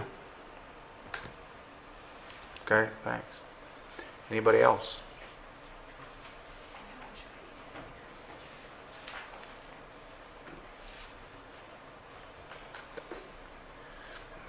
I didn't say anything about your shorts. You notice I didn't. Thank you. I appreciate that. I didn't say that. We're just talking. They cannot hear. Yes, that's right. This is not being recorded. Yeah, we're in the cone of silence right now. Thank you. I appreciate that. David Schwabauer. This is an interesting room to hear the discussion. Taking a step back, it just mirrors so many other rooms around the state that are having very heated discussions, very thought-provoking discussions about water. We are no different than any other place in the state, I think. It highlights that we have different opinions. I think one of the challenging things about the consensus process is that there are lots of opinions, and I think that's a very difficult thing to move through, having done that before. And I think sometimes you have to understand that at some point you may not be able to reach consensus, and so then it becomes the responsibility of this board to make what is the appropriate decision, and that's always challenging. That being said, I think we do have to look at raising the pump charge. What is the appropriate amount? I think Jurgen, hit it on the head pretty succinctly. It may end up having to be something like $200. That's a lot of money. I'm not saying it isn't. I think, though, that all of us have to have skin in the game, shall we say, and it is incumbent upon all of us in the county to come forward and have skin in the game. And it means we understand that this is terribly challenging. It means we have to, take steps forward to do whatever we need to do to get to the future and be at that 100,000 acre-foot number. And that's not going to be easy, and it's not going to be cheap. That's the reality of the world we live in today. The low-hanging fruit, as we like to say in the fruit and avocado industry, has been picked. So now we're to the next level. Thank you. Thanks, Dave. Anybody else? Okay, let's have some discussion here at the board.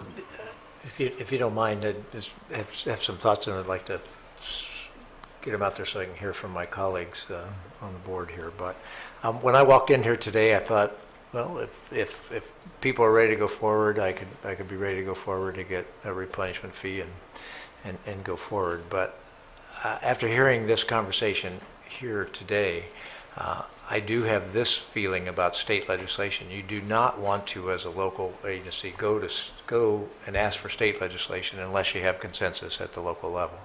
You just hurt yourself with your credibility going forward later when you want to make other changes, et cetera.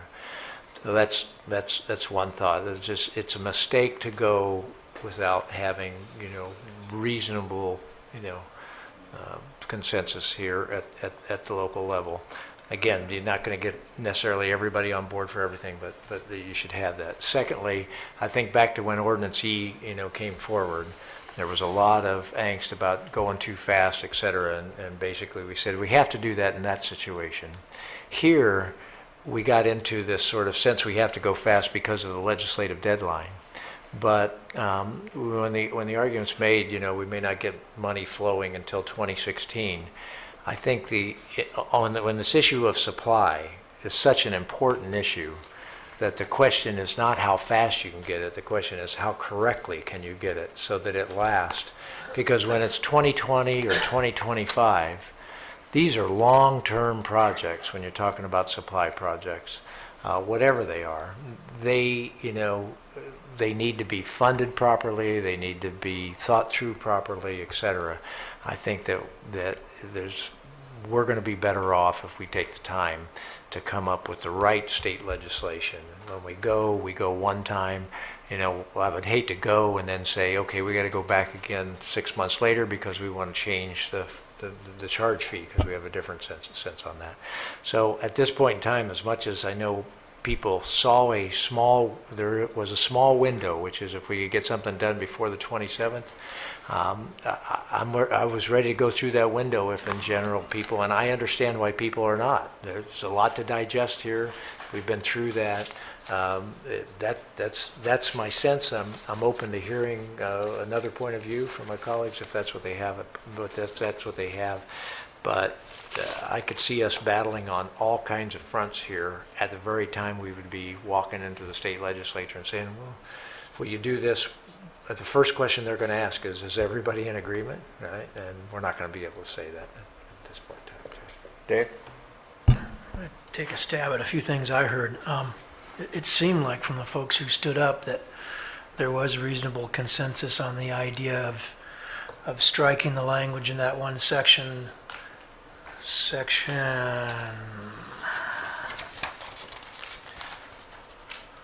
402, the clause that limited the agency to demand side activities. That's just simply deleting that clause. Perhaps like Mr. Bouchard says, kind of solves the supply side question for GMA. And that in itself might be a simple thing that people could agree upon and we could go forward with. Another one we heard, I think, was the idea that GMA's pump charges, the maximum amount to be levied should be increased. And I hate to even be speaking to the microphone saying those words because I'm going to hear from my dad later, but given that we have a lot of perhaps enforcement activities to do given with our new ordinance and various issues and in the fiscal committee earlier this week we talked about the concept of staff bringing on some admin help to free up our technical people to do the technical work and get through some of the groundwater management plan construction and specific plan writing processes that need to be done. I think there's consensus somewhat on that. What that dollar amount is, I don't know. Coming as a tree crop guy, adding $200 an acre foot, that's pretty steep. So I'd have to analyze that and see how that affects our operation. So those are the two items I think that we could just take right now and say, yeah. The replenishment district concept, wrapping that into the GMA, I've got too many questions to get behind that, I think, right away. I don't necessarily think it's a bad idea, but I'd like to hear other ideas as well and weigh all the options. And then it seemed to be some very broad powers that I worry about having some unintended consequences. So, Mike? Yeah, thank you, Mr. Chairman. The main thing I hear coming from the constituents is that the potential, unless we ferret out the language correctly, commingling of funds and kind of not having everything delineated exactly where we're sourcing the funds and then what we intend to do with them.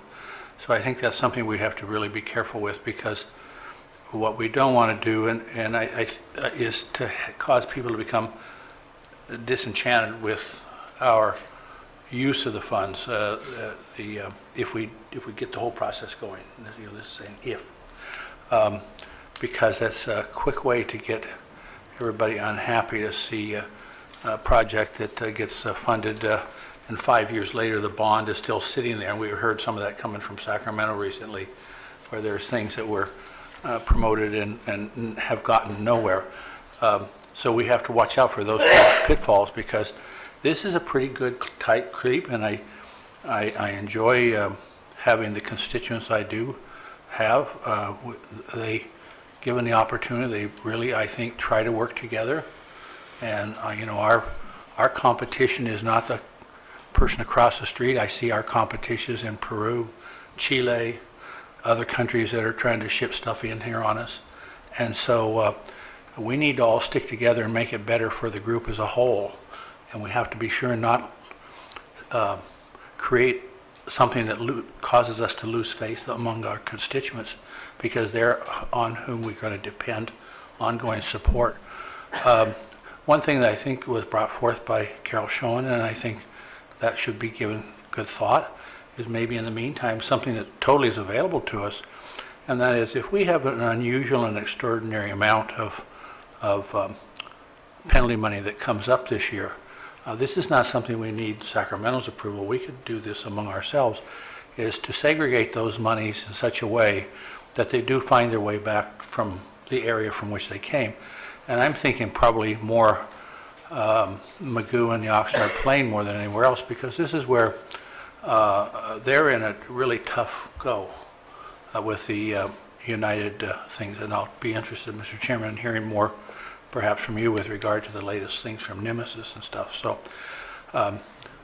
that would be just something that we would want to not lose our sight of keeping the monies where we know exactly where they came from, and then secondly, where they're going to go. And I think what Director Borchard was mentioning a minute ago, the unintended consequences, we do have to watch also for creep of promulgated authority. You watch out because things happen that you wish they hadn't. And I would ask Director Bennett, we worked hard to be sure we thought we had it nailed down pretty damn tight, that the person doing the field inspections wasn't going to embarrass us ever. And the first thing they went out and started doing was 100 feet drawings of the whole area and taking photographs of everything that was around. And, I think Mr. Vergoose is certainly very helpful in trying to get that put away, because he attended the meetings where you and I thought we laid down the law. And a very well-intended person, I'm thinking, but she promptly went out and did exactly the things that we thought we were going to prevent. And those are the kind of things with this I think is going to be important, because if we do raise money for a purpose that's going to be for the good of all, we have to be sure it ends up there. So, Mr. Chairman, thank you for giving me the opportunity. Chair, if I might just interject a little other thing. When we talked about the pump charge, we have a maximum limit right now, and it's at $6. And so if we decide to raise that at some point, it seems to me a more intelligent way that we divide up that fee in two parts. One of it being called an admin fee, the other called perhaps a supply replenishment fee. The total pump charges are two parts, and then we can then track those monies from that point forward. If I could, I really think that's what everybody intended in the first place. That, they talk about the pump charge. That's different than the replenishment fee. So I've always viewed those two as separately. So I know the answer, I think, that Mr. Gramcall was talking about what's the replenishment fee should be when he says $200. And I may have I don't think confusion anybody's there. talking about the pump charge for all of the administration and all that other stuff being anywhere near $200. Well, I need some clarification. Needs to be significantly higher than 6. In the legislation, I think we're going to, are we talking about moving up the We're talking about both. We're talking about, what staff presented was a question mark for how much the pump charge should be and a question mark for how much the replenishment fee should be. So there's two different things. Is that correct, staff? That's what staff, in their PowerPoint, they had one slide for one. That's correct. Yeah. So we would have to come up with a recommendation for what the pump charge should be. And so you heard people say the pump charge should go higher, and then also what's the maximum on the replenishment charge. Okay. As I've listened to today's process, and I appreciate everybody's comments, one of the things that I wrote down is, for me, keep it simple, stupid. And I think that the Orange County process, I believe it was Orange County, was put in play in 1931. They've been doing this for a long time.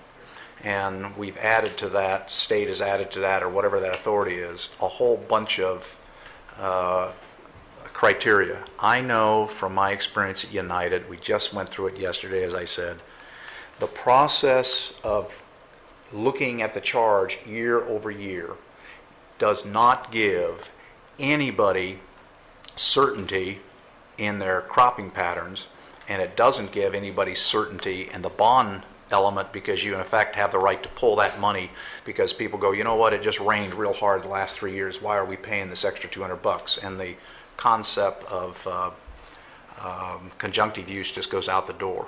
So from a bonding standpoint, it's impractical. And I can tell you, it is a painful process to sit through those hearings, as some of you have done, as I have done for the last 28 years, 29 years, I guess. I think that if you're going to do a model, the model needs to be more online to what they do in Colorado and follow the model of having the agency being a collection agency, maybe not the first priority as a collection agency, but as a backstop to other entities because their boundaries don't overlap correctly.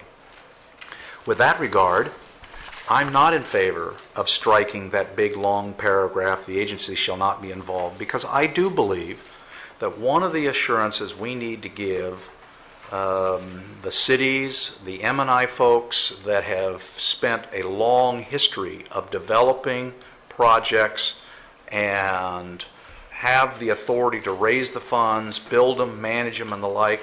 I think we need to leave that in there because I think it was put in purposely by the committee, and in fact, this whole ordinance was developed by a committee, I believe, of about 12, including John Flynn and Phil Drescher and the Public Works Director at the time, and a whole bunch of, John, I think you were a part of it as well. So this whole ordinance that we sent to Sacramento that they adapted was not drawn up in the blue. It was a collaborative process to get us where we're here, and I am not anxious to arbitrarily take it out at this juncture because I think it was put in for some very valid reasons. I think United and PV and Oxnard and Ventura and all the other agencies from the mutuals were very concerned that we were going to begin creating a monster that then we now have a competing force of who's going to build projects, and that is money wasted. Second of all, I don't believe that if you take it out, it really gives us any more authority to do anything because it still doesn't deal with the money side of it, but it puts us in a position to cause a lot of mischief that I think people are not willing to accept. So I would not support taking that paragraph out for those reasons. I've heard over a long period of time the folks are concerned about the supply side. We've got to replace water. We've got to be able to get back to where we were. We know that's going to take new water. Otherwise, we're going to be in a permanent fallow ground economic problem for both the cities and the ag community. And in fact, you start laying off 5,000, 10,000 folks in the ag community, some of which are on the lower level of the economic rung, and they become basically welfare recipients and burdens on cities and the like for all their services. It's better to keep them employed. So from a M&I standpoint, the folks that feed your city and buy your goods and services have jobs. A lot of those jobs are in the ag community, and therefore I believe it is a partnership across the board. And it's not one against the other, but in fact, we all have to figure out how to make the system survive. So and the reason I say that is that people have said you've got to take the replenishment, the surcharges, and use those to find new water. And I've heard the argument that you ought to assign them in certain areas and the like. And I think there's merit to that, but I think there's also a downfall to that, and that is some of these projects are so capital intense that they don't work because you have a small pile of money in a small area. Port Hueneme, for example, is still going to have to spend $1 bazillion to do something. And so having the collective power of the group to say, these are the projects we believe, this is the collective group's of logic of which one should go into priority, and we either fund all, fund none, partially fund some, maybe we click them off in a sequence, and again, they're all interrelated because of the way water flows in the system. So I think there's possibly a downside to earmarking certain funds to certain areas and not having the collective power to send all that money because we've decided priority-wise that's where it should go. Second of all, David led the fiscal committee on Tuesday, I think we did that exercise. And one of the things that comes out of that is if you look year over year, our ending balance in this agency is decreasing at the rate of about $700,000 to $800,000 a year. Staff has projected very quickly that we're on a downward trend. The current $4 does not support what we're doing. If you say, well, maybe we even question that you're doing too much, then I submit to you, with the tasking level that we've assigned staff, with the issues that we now know coming down the road, with the kind of reporting that will eventually hit the the GMA later this year and first of next year, one of the things we talked about is we have to be sure that the computer process will in fact translate the data tables that are being generated by the working ag group to report the indexing correctly and hit the area. And if we don't figure out a way to make sure that that actually loads, we're going to have to double, triple, quadruple our staff to be able to punch this into the computer. So money saved in the short term will bite you in the long term. And we have been doing that for a period of time. There is a report that's going to come from the LPUG area, hopefully per their schedule later this year. I would expect if I was an LPUG, you know it's coming, you better have your staff geared up to handle a review of this. And right now we're using a lot of our staff time, Rick and Kathleen's staff time, to do a lot of administrative work that we got to release them from to be in a position to give an educated response so that we as an agency aren't holding up the process again. And so what we've done is we've taken penalty monies and we've shifted it to running this agency. I believe that that is a recipe for failure. If we're going to leave the penalty monies available as a startup process to do some of these projects, maybe some of the engineering design, maybe to allocate money for the ASR program that United's working on, or the Anacapa project that they're talking about working on. If we're going to release that money to do these kinds of projects, we got to pay for the day-to-day operation of the agency, and that has to come out of pump charges. And $6 an acre foot does not do the job. So we either decide as an agency to slow down what we do, and then we'll really become irrelevant, be massively slow in our response, and then de facto become irrelevant, or we start paying for that process. I think the pump charge needs to go up. Ojai Groundwater Agency has a $25 charge. Jurgen and I, and I don't know, was it Jeff? Jeff, did you go with us? No. When Jurgen and I went to Tom McClintock's office and we talked to Tom McClintock about raising our $4 charge to something we can live with, and he was worried about making sure that he's really conserving the money, and I said to him, why do you even need a limit? Why are we doing this? And if we're going to have a limit, give us the $15 so we have some flexibility. Oh no, I got to do the public's duty to keep it at $6. And we walked out going, well, that was a big exercise. So the mindset that says go cheap is the way to succeed is a failure for recipe. I've got growers in this room, a number of you in this room, cities in this room that are spending massive amounts of money, and that's not cheap. Why? Because you see the vision of the future. I think raising the pump charge is what we have to do. The next question that comes in, should we raise it so that it has the ability to go into the replenishment fee side as a way of somehow circumventing some of these issues that were raised? Or do we raise the pump charge to $15 or $20 at this go-around, which I think can easily be supported, and then start the process that was talked about so we come up with the next big hurdle of how we deal with that money? I think Jurgen is right. And we've had a number of folks stand in this audience and at different sessions with this board. There is no way we're going to be able to sustain what we're doing in any of our basins unless we put money into the system to pay for it. It's that simple. There is no freebie. We're beyond that.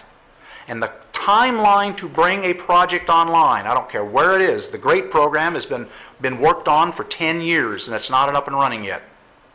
The city of Carlsbad has been working on desal so to meet all the environmental issues so that we're not taking water from anybody in Carlsbad and take it out of the ocean. They have been working on that project for 16 years. And the key to it is we got to have the money to pay. From day one, you got to pay for the engineering. So I hear what the audience says, and I hear what everybody says, and I go back to what was written as part of the staff report. And the staff report says, where did I put it? Sorry. The staff report said, this Hear a presentation from the agency staff regarding proposed legislation changes to the Agency Act. We've heard that. Hear from board and stakeholders' feedback. We've done that. Direct NG staff to proceed with drafting language on one or more legislative change proposals, and that implies or maybe none. And so I think we've done what we said we're going to do. So I don't know what the board's going to do, but I would propose that at least we raise the agency's groundwater pump charges beyond the $6. We get that process started, and we give ourselves a number so we wean ourselves off of the penalty money so we can sequester it the way it was intended, that everybody has asked for, and start building that pie. That pie may give us the ability to take one of these projects that'll find us new water and begin at least the engineering process of it with that penalty money. And we haven't lost a lot of time. Because if we don't do the other issues at this go-around, it'll be next year. So as I go through this, and I've heard everybody, I'm sensitive to the concerns, but at the same time, there's a window of opportunity to do a variety of things. Keeping it simple with a different model, I think, is part of the answer. I don't agree with Mr. Nash in your characterization that the cost of this water, the full bore of this water, should be paid for by the ag community. I don't agree with that, because the fact of the matter is, whether the city had to send water to the ocean and pay for that, or do the GREAT program, there's in fact a foundation cost that's been looped into those numbers. Second of all, $20 million was gotten from the federal government for the purposes of supplying water to the ag community. It was written into the request. That was what was sent to the federal government. So I think if you're trying to sell the idea that the ag community has to pay 100% of the GREAT program, I think I just don't see how you're going to get that. It's not functionally possible. And so I would suggest that we add $20 to $25 to the pump charge, some number in that range, I don't see us hitting the legislative hurdle to do all the other things because of the comments that people have made. I think it's a missed opportunity. I get that. But I do think that if we raise the pump charges and shift the burden to running this agency to pump charges, leaving the penalties to do some engineering work and begin some of those activities, I don't think we lose time. And time, I don't think, is on our side right now. Point of clarification, Chair. I wanted you to know why in this first pass we suggested that all of this language be stricken. That was because we didn't know where your board would go on the operation and construction stuff. So we took that part out in case you wanted to do that. So it's clear you don't want to do that. But the last clause in here, starting with but shall limit its activities to planning, managing, controlling, preserving, and regulating the extraction. County Council has told us needs to be stricken before we can use surcharge monies for supply-related pursuits. Just wanted to make sure you're aware of that. How much of that, Al, do we have to strike to be able, if we raise the pump charges, how much of that do we have to strike to allow us to... Nothing. We don't have to strike any of that just to raise the pump charge. No. But then to use surcharges to start doing engineering or make it available to constituents for projects or to help offset costs of projects and the like that are readily available or perceived, do we have to change anything in that language to do that? I don't think you have to. There's a lot of ambiguity in that phrase, and specifically the list of activities that the agency is prohibited from engaging in is not exhaustive, but the language suggests that the prohibition would apply to activities that are not specifically addressed. The other confusing aspect of the language is that the Act defines groundwater management as including programs that enhance groundwater supply. that term enhance is not defined. So could that be interpreted as giving this agency some authority to engage in supply side activities?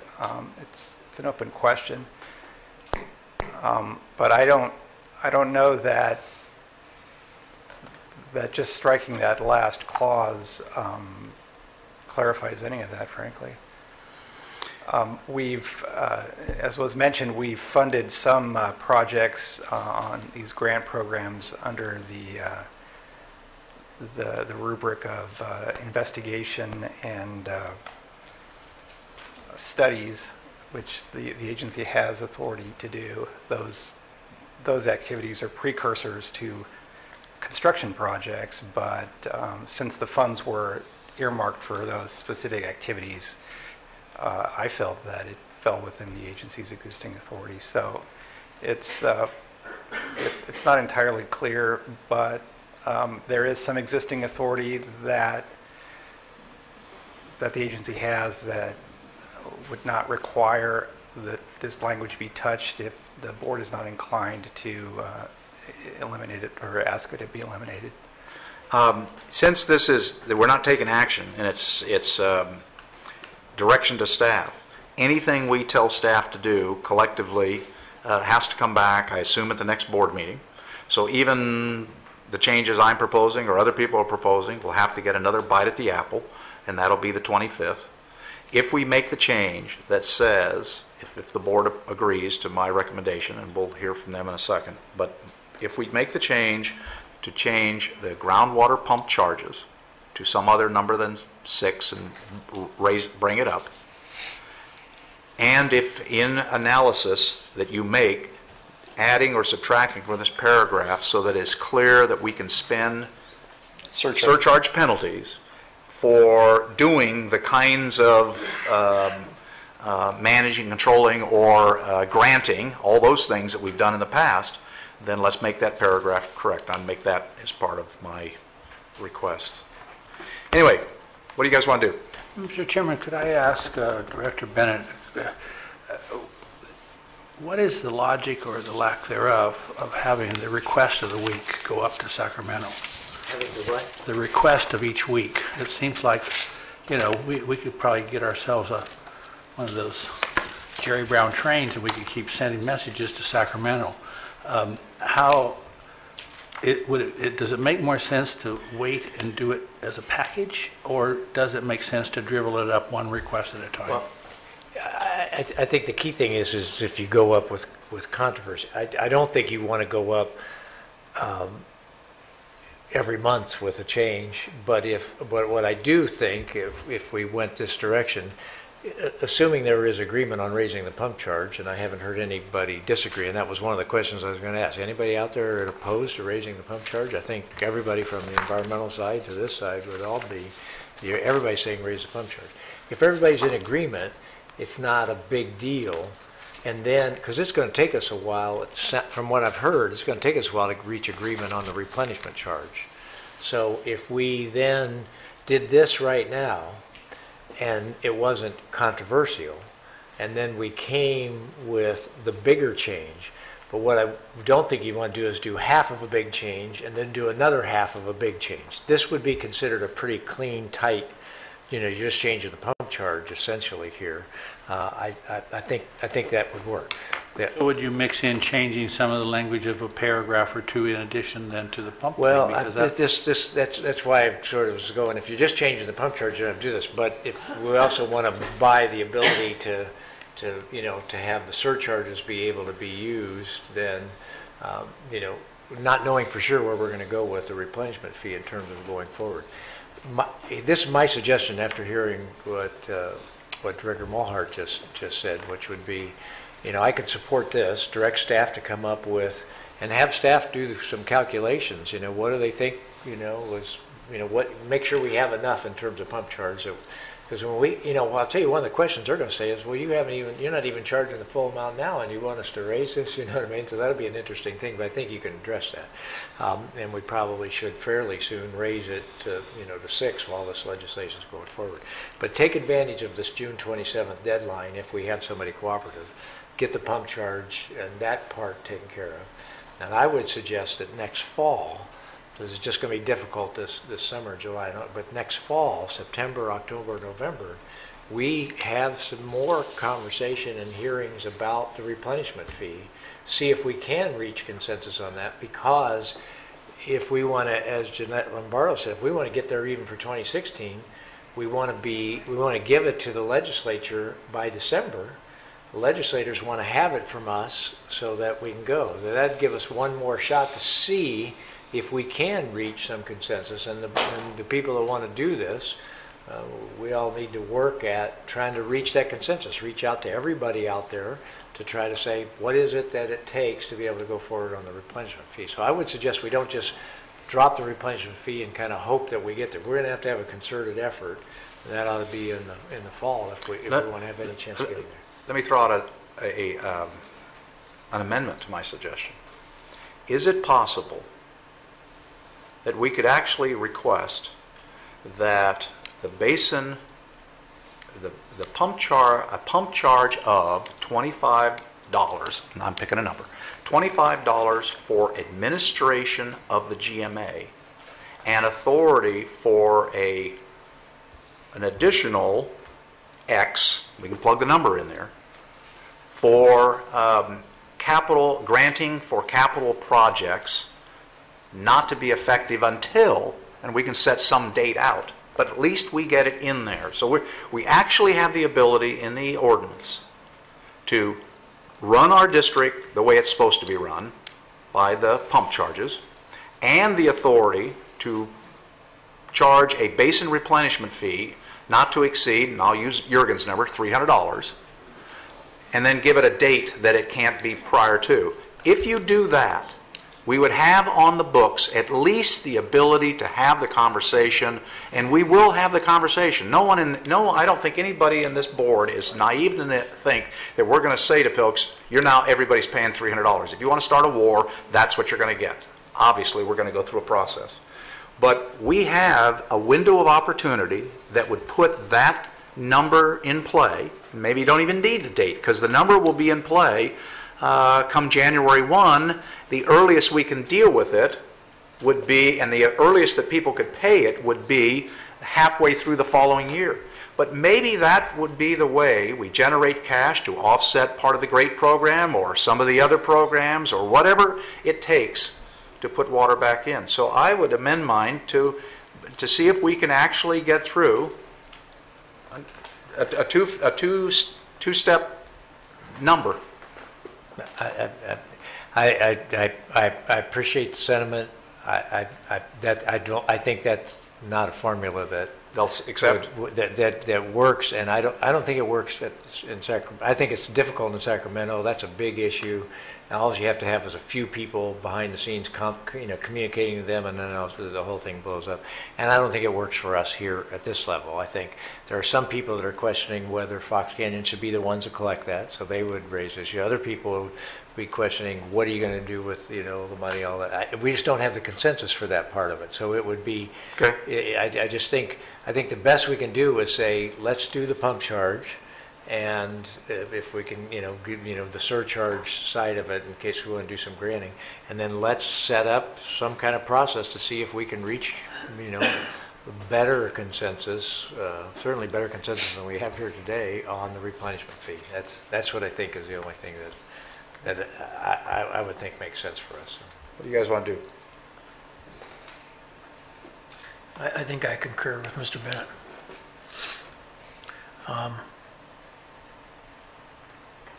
Why don't I just make a motion? Okay, well, before you do, Mike, any comments? Yeah, I think, though, one of the things that Director Bennett mentioned,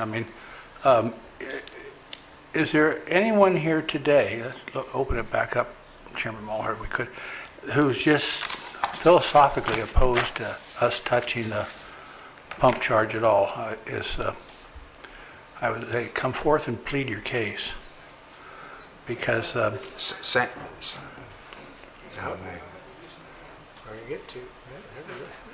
John Matthews, I don't know what pump charge you're talking about. I kind of agree with Lynn's earlier comments, because I remember when you guys came back and there was steam coming out of you when you got back from Assemblyman McClintock's office. You know, it's almost no limit as far as I'm concerned. I mean, I got to go back to, you're asking me as a representative of Pleasant Valley, and I don't want to sit here and say, well, I'm going to sit here and if you put it to 1,000 and you guys jump to 1,000 all the way, I don't want to have, well, I can't argue with you that 1,000 goes, you know, doesn't go to staff. I mean, I think we recognize that you've got some things you need to fund. The one way we fund that part of it, the administrative part of it, is through the pump charge. If you make it 25, 1,000, 100,000, Or no limit is what I proposed. Or no limit. That won't be my That's what I argument. gave to Yeah, that won't be my McClintock. argument with. Steam came out of his head, I think. Yeah. You're going to recall. Steam comes out of That, McClintock's I head remember you regularly. telling the story where he turned around, he had a little calculator, and he was doing all this stuff. My argument won't be on that. My argument will be like, okay, you want to raise it from $4 to $18, or $4 to $4.50. I want to know where the 50 cents went. If you go $4 to $100, Well, heck, you asked the same question when we went from $3.50 to $4. Exactly. So you're consistent. You know, that's exactly. I mean, you want to know that you know you're getting the bang for your buck, and so it's a long-winded answer to this. Anybody here have any reservations about us putting a limit or no limit on it or some limit on it? Well, Can I not clarify? philosophically. Can I clarify the question? Because I think the accurate question is, does anybody have an objection to us getting state legislation to give us the authority to raise it at a public hearing? Of course not. Okay, so nobody's opposed to the legislation. I shouldn't say of course not. I'm speaking for myself now. But as long as you have the right to come here and argue, it shouldn't be Yeah, 25. we can duke it out here. You only need. And you always have had that right, and that's the way we've done it, you know.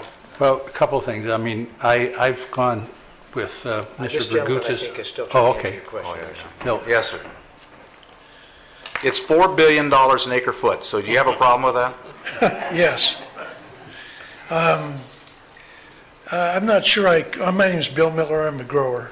I'm not sure that I'm clear on what Director Kelly suggested, but I've heard 2 or 3 speakers up here today speaking of the limit being $6 or the present fee being $6. The present fee is only $4.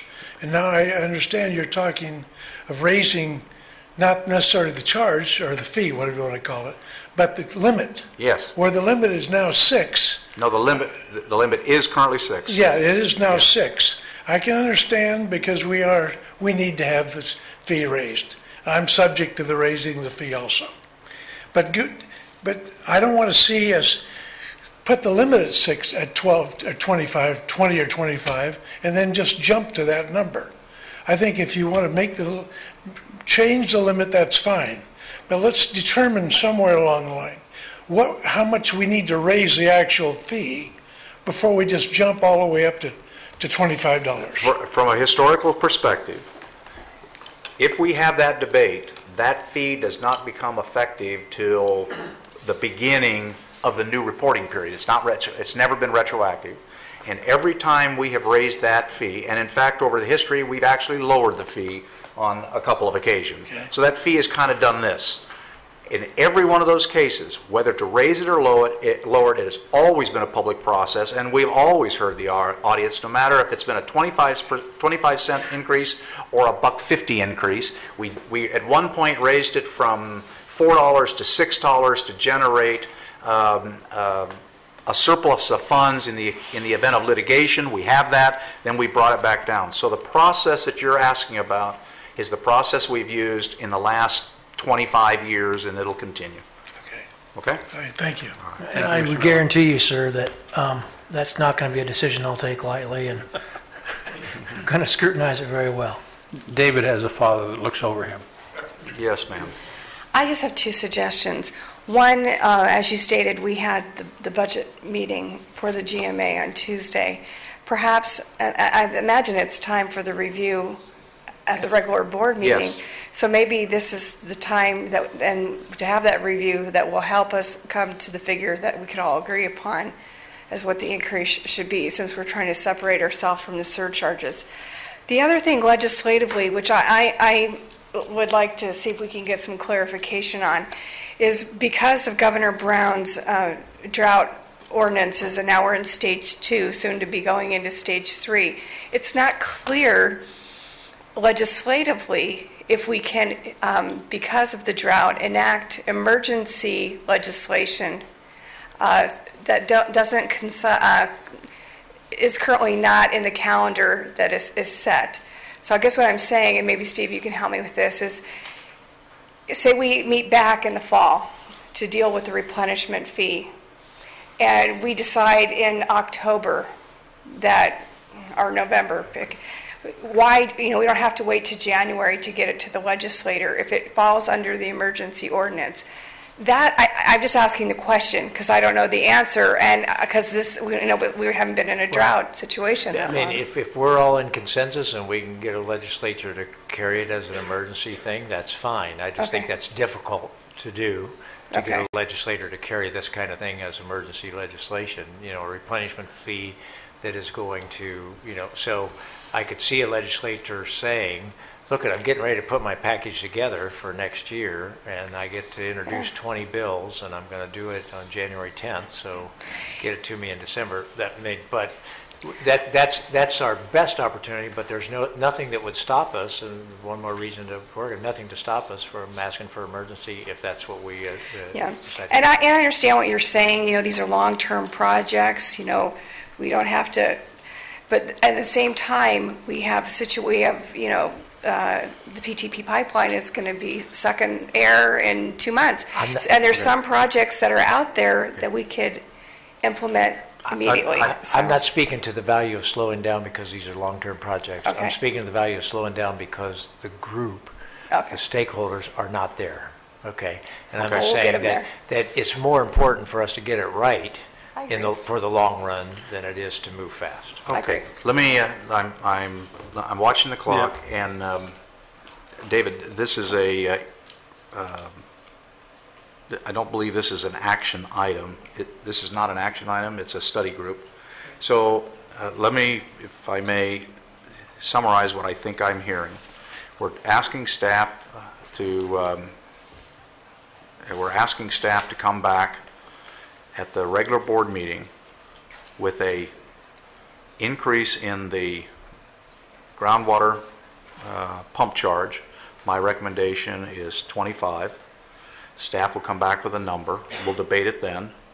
And to adjust any language that's in there necessary to make sure we can use surcharges as funds for what we think are good uses of those funds, and start moving us from the supply side and move us towards managing our administrative stuff out of groundwater charges and the process of the supply side out of surcharges. That's our direction to staff. I certainly can support that. Just in the interest of being clear, I don't want to have that imply that we can't use surcharges for operation costs if that's what we have to do in the interim while we're waiting for pump charges to go up or whatever. I don't want somebody to say, hey, you said you're going to only use that for that. I want to have the authority to be able to do that. I assume that that's what we'll do it for. But if for some reason we need it for something else in the interim, I just want to make that clear for the record. With that, I certainly can support that motion. No, it's not going to be. It's not Can we going to be a use motion. in next meeting and publish it that we raised our fees to the $6 that we're now already allowed to do, and then you can be asking for your right to go higher. Can we direct staff at the next board meeting to make a recommendation to raise the current pump charge to its limit, and in addition to what we're doing here, and then to ask for legislative relief on our limit up to the number I said, and certain changes in the ordinance to give us clear authority to use the surcharges on the supply side if necessary. Okay? With the caveat that Steve talked about. Okay? Can we, that's our direction to staff. Anybody opposed to that as direction to staff? I'm opposed to the immediate raising of the 6, and I voiced this concern during our fiscal committee meeting that it may be that we have to raise the charges, and I support the idea of changing the legislation to give us that room. But right now we have a $3 million plus balance, and I'd like to see us spin that down before we just jump right up another $2. Okay. I'm If we gonna put, offer- if we put it on the agenda, it'll become a debatable process, and we don't have to do it. So that's another issue. So- All we're doing is voting. I think this motion is to put raising the pump charge of $6 on the next agenda. But Well, this right. isn't a vote to raise it. And it's a direction to staff. not It's even- direction to staff. Are you Right. okay with that as direction, or you don't even want that last Well, item? you can direct them if you feel you need to, but I'm going to debate it vigorously. Okay, all right, I'm okay with Is it that. not something we have to publish if we're going to do it? Well, that's... Well, it'll become published in the agenda as Right. as a That- motion that- item, and we'll That's act the on it. basis of my, I think from those of you who might not remember it, I'm responsible for having given Chairman Mulhart apoplexy when I engineered the fact we'd lower it from 6 to 4, and we gave the excess money back, which Lynn told me on the way up here that day it would never happen. And so It happened, yeah. I allow that to give me license to maybe think I want to raise it. Okay, so what we have now, Jeff, do you understand the direction we've given staff? I do. Okay. It's been a long afternoon. I thank you. You have one more item on the, it's How we administrative. vote. But we should officially, yeah, she needs us to vote. and we No, can you do- can't vote. It's a study group. Oh, yeah. Okay. It's not an action item, right, Al? It is an action item, yeah. Do we need to vote? Vote on the direction. Oh, vote on the direction, I'm sorry. That's all. So a Which motion? basically, your motion, what Okay. you just said. So let's have a roll call on the direction. And I'll second this motion, so you got a second. Chair Mulhart? Yes. Director Bennett? Yes. Director Kelly? Yes. Director Borchard? Yes. Okay. Item two. And I'm sorry, I'm not going to be able to stay any longer, but you don't have anything. No, it's strictly administrative. Okay, we have, where's my list? You've listed it as, you actually listed it as an action item, even though it was a study section. Okay, all right. Administrative Oh, sorry. report, can I have a motion to receive and file? Is that what we're talking about? Yes. Okay, motion to receive and file. Motion, a second? Second. Okay, can I do this with a roll call or just a voice? Okay, all in favor? Aye. All right, okay, opposed, hearing none. Thank you very much. Thank you. Jeff.